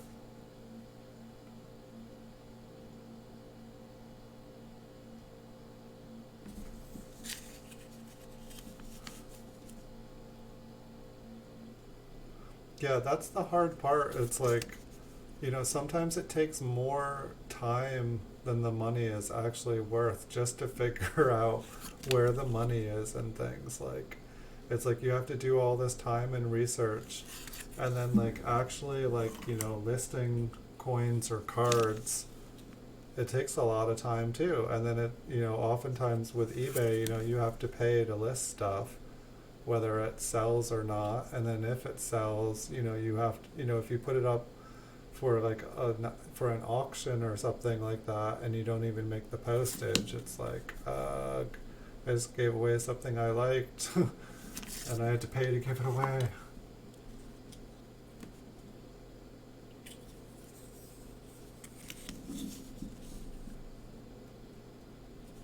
This one has definitely been cleaned. It's funny, I thought this was all the teens, and then like there was all of a sudden some 20s, and now we're like all of a sudden 30s. This one kind of looks like a wood grain. It's kind of cool.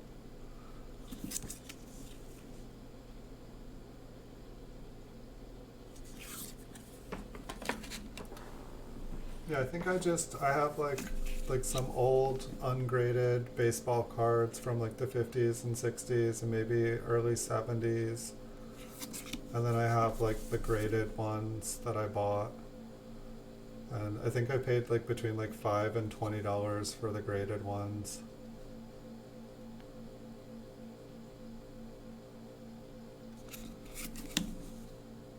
I think I got like a Carl Yastrzemski rookie card, and I think I got a Johnny Bench rookie card.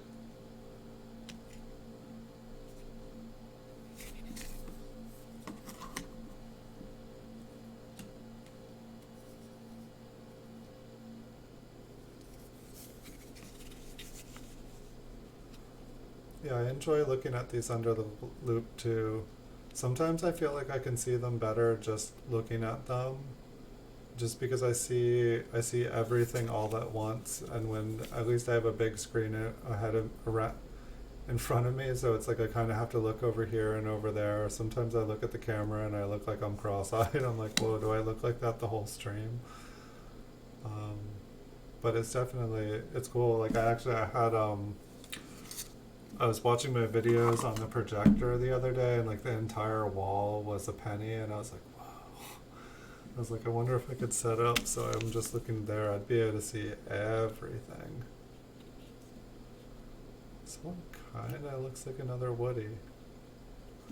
I want to find, I am pretty sure I have like a full box of Woodies somewhere. Because like anytime I saw something that looked like it had a wood grain, I just thought they looked cool.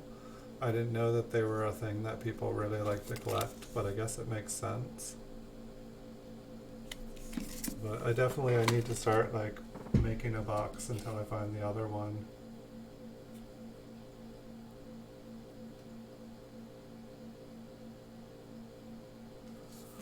Oh, that's a crazy thought. Yeah, no, it's like when are the things, it's like all the American pastimes, all the things that we think of as pastimes, all of a sudden it's like those things can't go away. You can't just take America away. You know, you can't just take sports from people. Like, it's messed up.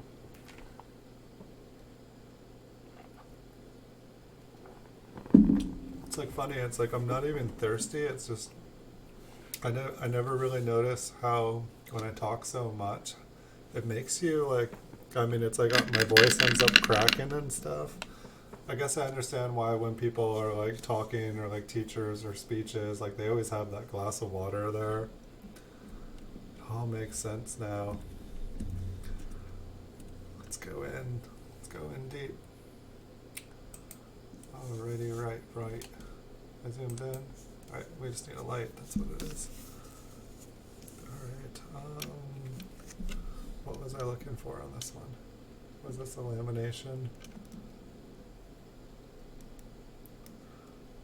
I need to start keeping better track of what I'm looking at. This one's got some cool toning on it. I just need I need a light closer to me.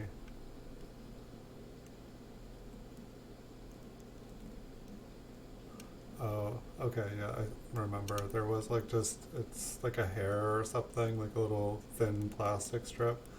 It just looked like there was something underlining all of Liberty there. This one was the lamination error, I think. It was like the plastic was ripping apart too. I think there might be a double layer of plastic here. Okay, yeah, that's like lamination. There's just like all these big kind of cracks and craters.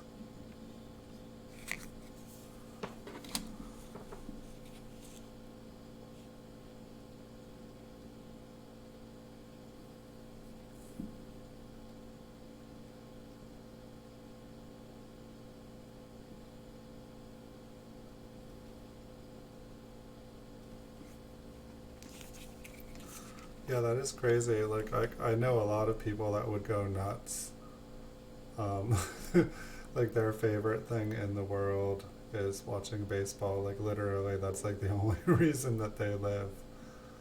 If there was no baseball, they would not want to go on. I totally get it. It's a fun game.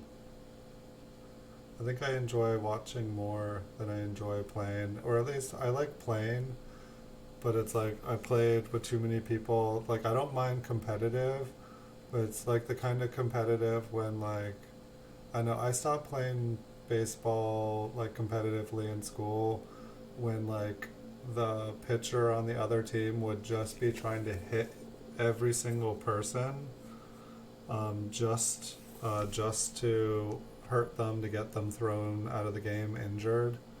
Like, just, you know, when it's like when they're able to throw a fastball, but they just don't, they're not even good enough, even if they wanted to throw it over the plate every time, where they're just like hitting the batter. But it was just like, I just got hit with too many malicious baseballs. I was just like, this isn't worth it. I was like, my team never wins anyway. Like,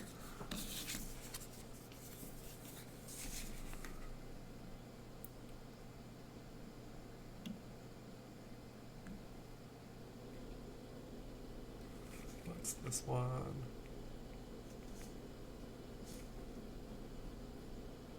Sometimes it's easier to see what I'm looking for when it's not zoomed in.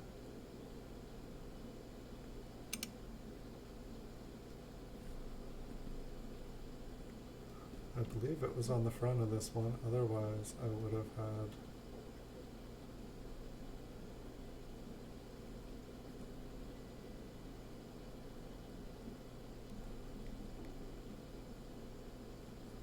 I'm not seeing it. Oh, it was the smile one. I think I'm just zoomed in too close. So that's his neck. Right? Okay, yeah, so it's just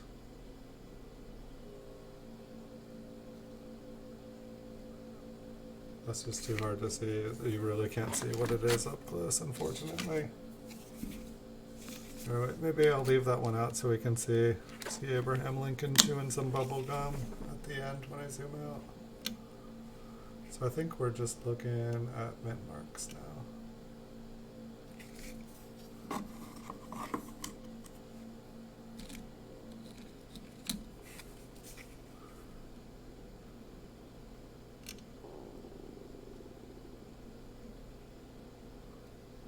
Some nice toned letters there. Got some like pink and purple.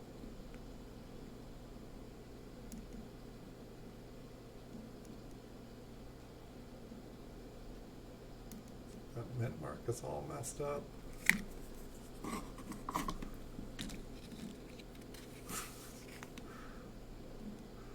The famous referees can get away with it.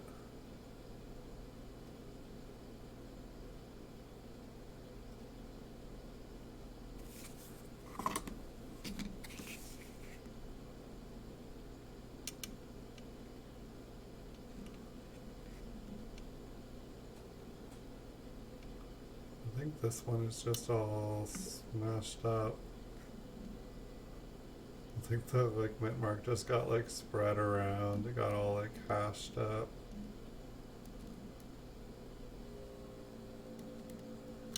This is an older one.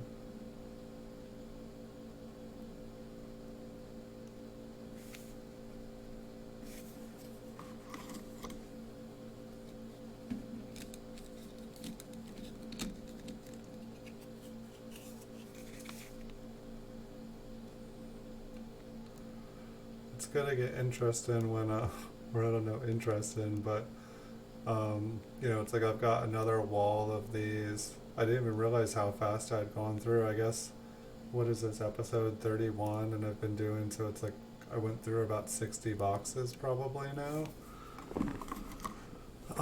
It seemed like more or whatnot, but I have another wall of them, and then I have like so many flips and just like boxes and like bank bags to like flip up.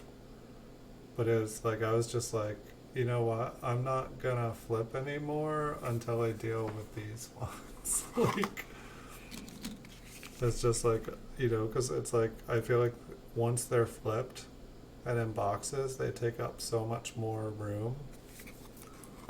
And it's like, and then it's also like, you know, the flips aren't cheap, the boxes aren't cheap. Like, I'm just like, you know, it's like I can just leave them where they are and they're fine.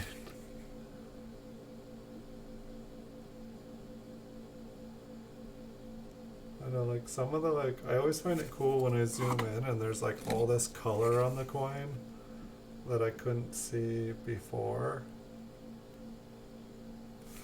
But it'd be really fun to find like a really cool looking mint marker or something on one of these older ones. Like a bunch of these are just like flattened and filled.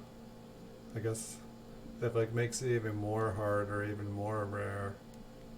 I think that 3 here, I want to look at another one before I drop this off, because there is, I just want to see that I'm not, the dual focal on my lens only started working again like earlier this week, a couple of nights ago.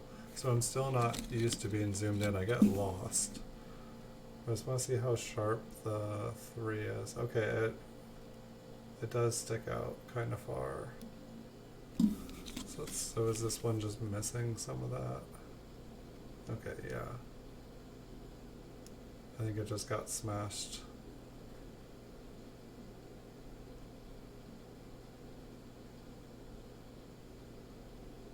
Let's look at the other. It's like I feel like the bottom line is where it should be. And then I feel like it got knocked upwards.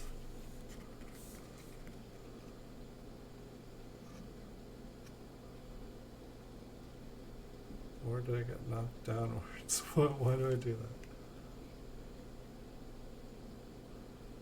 Yeah, I think I got knocked downwards.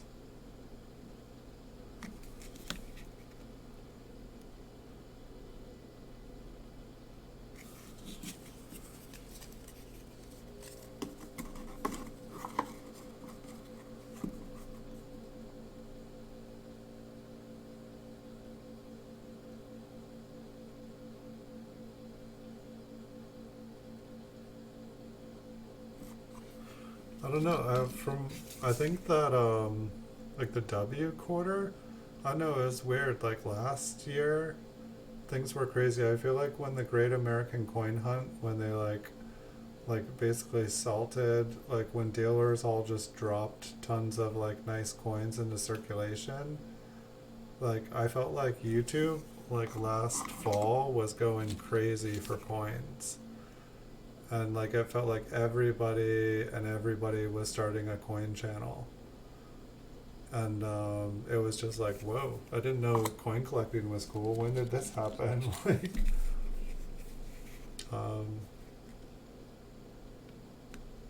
but it seemed like the roll hunting for the quarters for the W's was super hot. Like there's that one guy, Jeeping Johns. I think like last year he found like thousands of the W quarter. This one looks kind of interesting. I don't know what's going. It's really tall, but like if you see up on the left side, like on the northeast, there's like extra metal there. To the south there's extra metal, and to the east there's extra metal. But there almost looks like there's a notch.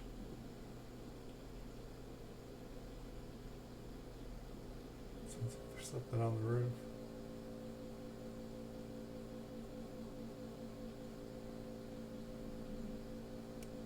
But yeah, I guess like with the W quarters, you know, they're basically just dropping them into circulations, and then people are going and just searching for them, and they're like pretty low mintages. I'm not sure how many. I want to say last year there was like a few million, but like a few million is nothing compared to like the billions of stuff that they make of everything now. And so it's like anybody that wants one has to either find one, because there's not enough to go around for every American or every person who collects. And so it's like you either have to find one or you gotta buy one off of someone that finds one. And I think like, I didn't hear it specifically, I saw him come on a channel and someone asked him what's the number now, and I think he said like 5,000 or something like that. And he didn't say specifically the quarters, there was no conversation. But I think that he's like totally going gung-ho this year, and like, but I think they were selling for like $10 for like, you know, like the average circulated grade that you would get for a brand new coin. I think they were going for like $10 last year. But it's like if they make like 1 million of them, and like he's already at 5,000, like he's gonna have like if he is able to do that, he's gonna like be able to get a monopoly on them. It'd be insane. He could make $1 million. $1 million off 1 million quarters. It only cost $250,000, but I made $1 million off of it. You can make more than that probably.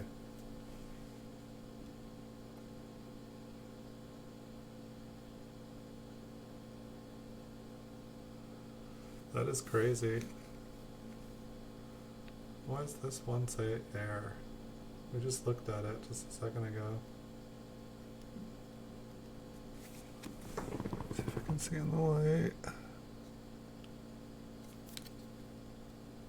Oh, it was that one on the reverse. I don't know why it got turned over. I don't think it's an error. I think that it's damaged.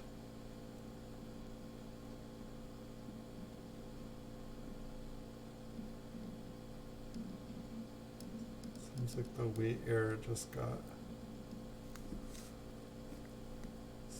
damaged. Oh.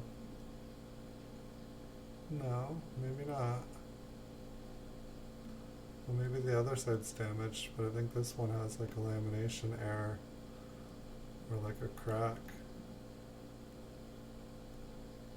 That's not the way the wheat errors are supposed to be.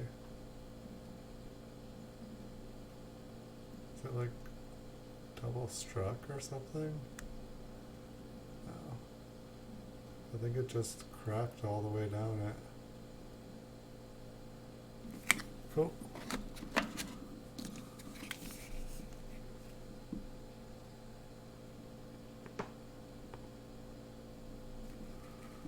Well, that's the thing too. That's the funny thing right now is nobody wants to touch their change. And people are turning in their change too.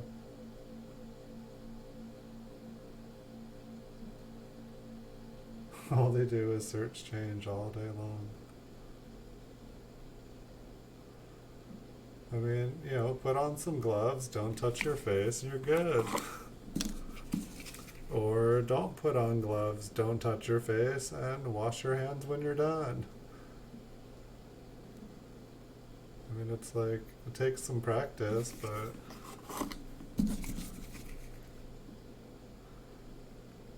And that's that thing too, like, I mean, especially if you're like, searching through circulated change and stuff, you don't want to touch your face, like... It's like after like looking through 5,000 pennies, like my hands would be like black and like, I don't know, they'd just be like pretty gross. That's one thing too I like about graded PCGS coins and like looking through things with flips. It's like after I do this for hours, my hands aren't all like black and grimy like they were when I was just looking through like 25,000 pennies a night. And one thing I regret though, I regret that I never, like, I've seen people make those, like, take pictures of and stuff of like, you know, they like take an entire carpet, take the floor and just like pile like 1,000,000 pennies in the middle of the room and then take like pictures of them like sitting with pennies and stuff. Like, I wish I had done that. Like, I wish I had like some photos like that. I don't know, like the wheat pennies and stuff, I really don't want to like take them all out of their rolls and like put them on the carpet, I don't know, and then lay on top of them. I do it with like, you know, rolled coins. I do it with my zinc.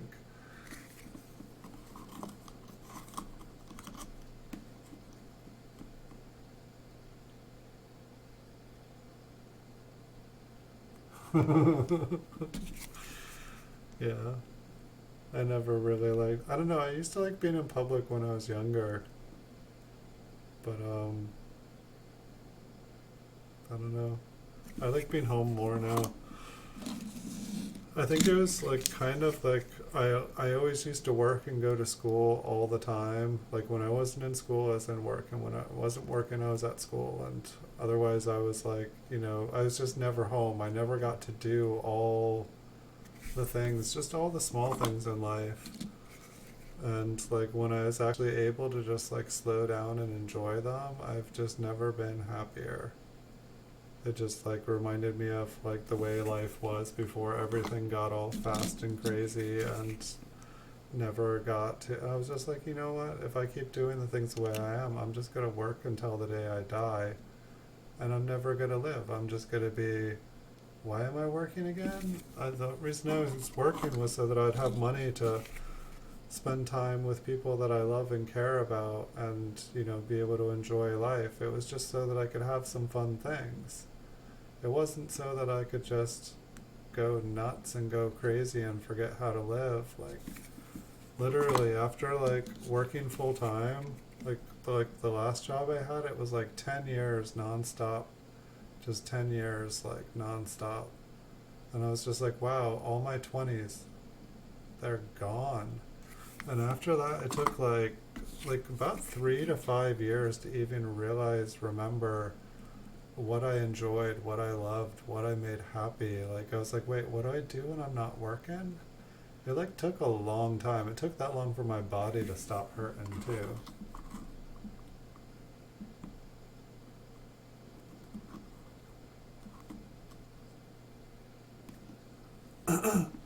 Yeah, it definitely makes it easier. Like I don't own my house outright. Like I pay mortgage on it.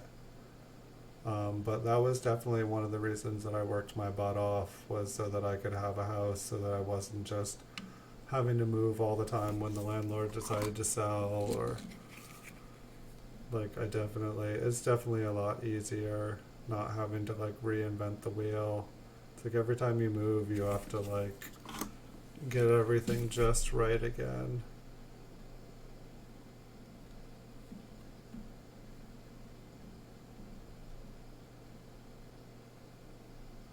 Some of these earlier mint marks.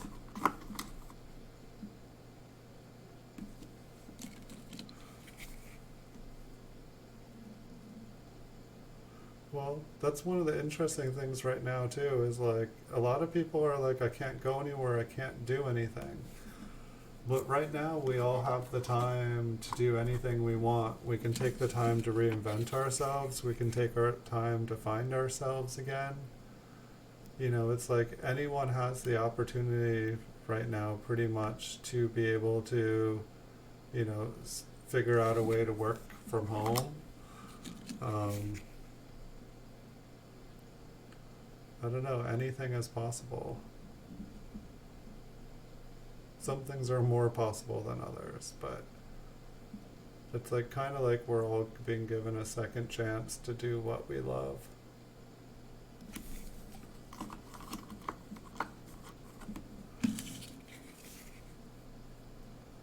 You know, it's like I could get a job if I ever had to, but so far I've been able to make it. It's like I almost feel like I've been doing better without a job. Wow, these like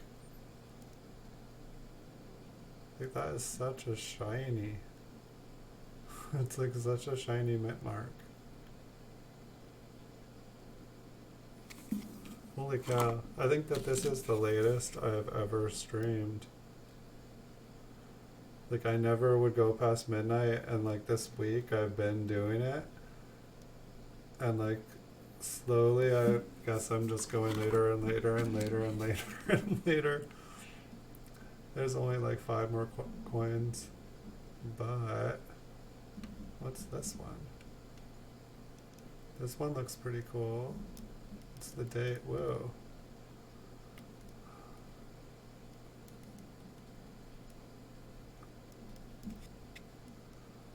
Alright.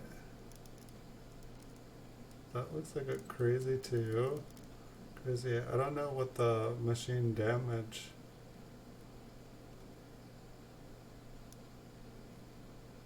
looked like.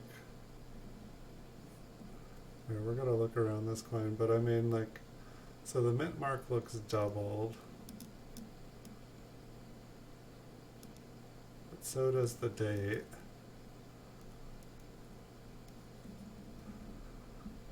I don't know about 28 S's. You know, I don't get to see a lot of, you know, normally most of the detail is gone on the older coins. And so the opportunity to see machine damage or a double die. I know, I like the little tips on the bottom of the W. Like the E almost looks like.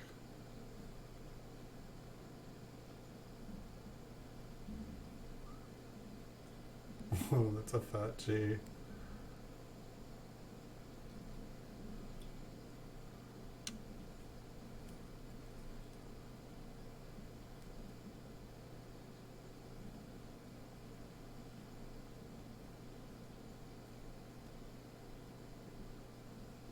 That T looks really fat.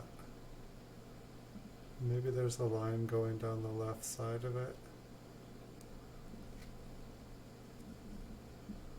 See if we can find Lincoln's eye. I probably can't find it.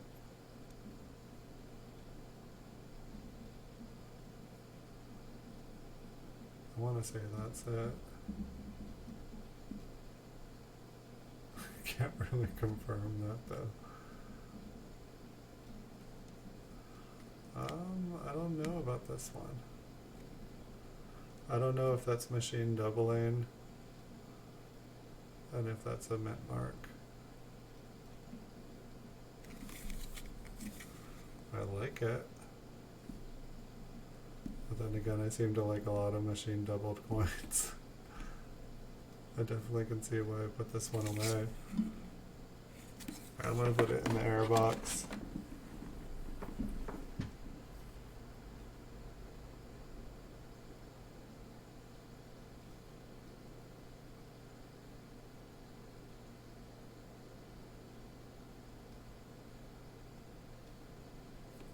Yeah, I never thought I would be on YouTube. Or, I mean, not even streaming, just like watching. Like, I watched it sometimes, it would be like, you know, like, how do I fix this thing wrong with my washing machine? Or like, you know, like my toilet's broken. Like, it was more of like, how can I save money, like not calling a plumber and do it myself and then end up making it worse and then having to call them anyway and then having them laugh.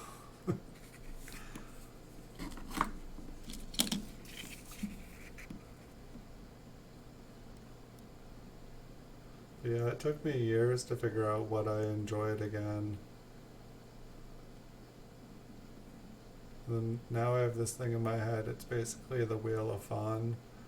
And I just wrote down all the things that I enjoy doing that make me happy and tried to remember the things that used to make me happy.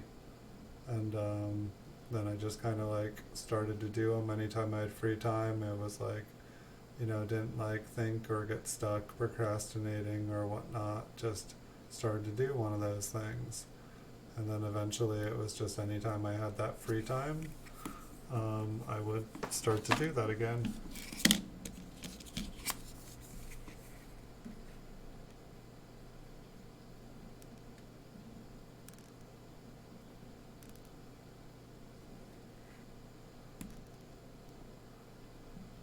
Being a flight attendant seems like it would be fun in one way, getting to go all over the place and fly, and at the same time it seems like it would be like really hard and kind of disorienting.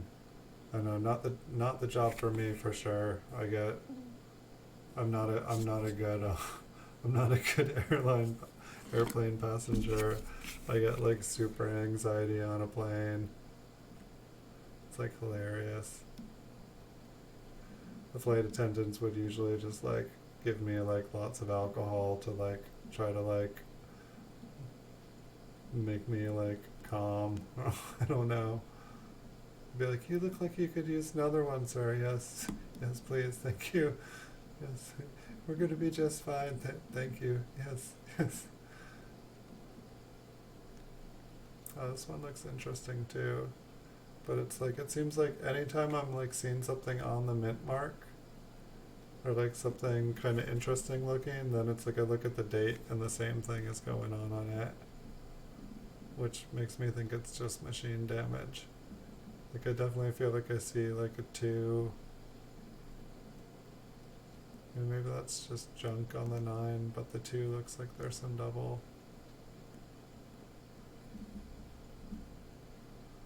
This one has a cool texture. It's got a big scratch right going through the T. It's like, no, no. Got it.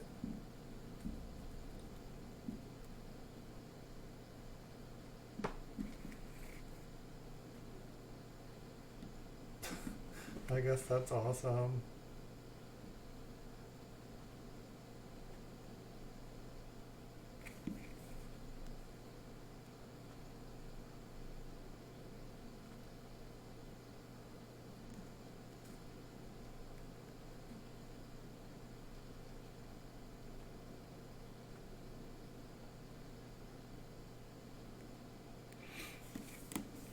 Well, my friends, oh yeah, I was gonna zoom out so we could check out that one more time, but I think I am gonna have to turn into a pumpkin because I just do not.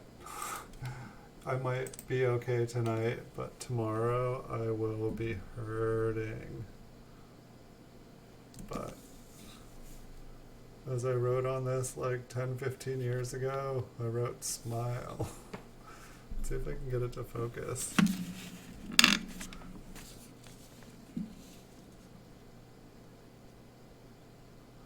And I don't know how it just looks like Abraham Lincoln like blowing a big bubble. Either that or he bit the head off a chicken. I can't decide which one it looks like.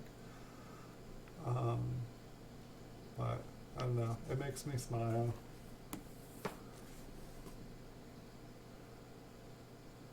I think it's like on the airplanes, the air gets recirculated over and over and over again. So it's like, if you imagine like an old like air conditioner or like just like, you know, all the air running through there, it's like, it just, all the little particles in the air must just build up, and then it gets that like kind of like just like funky recirculated air. Like I feel like cars get it, like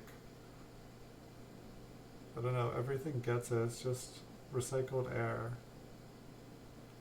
Well, it's kind of like every fart on that plane, it's breathed in and in again and again and again and again. That's why they don't serve beans on planes, I think. I don't know.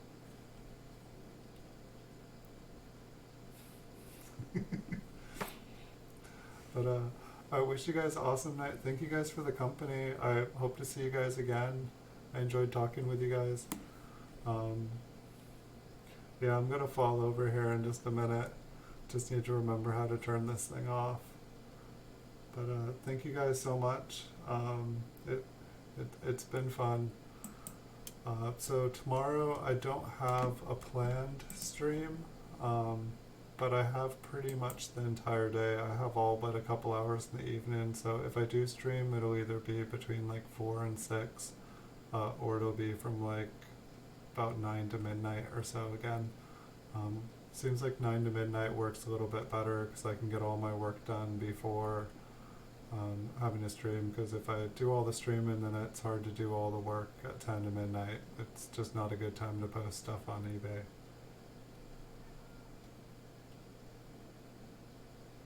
Alright, have a good night, guys.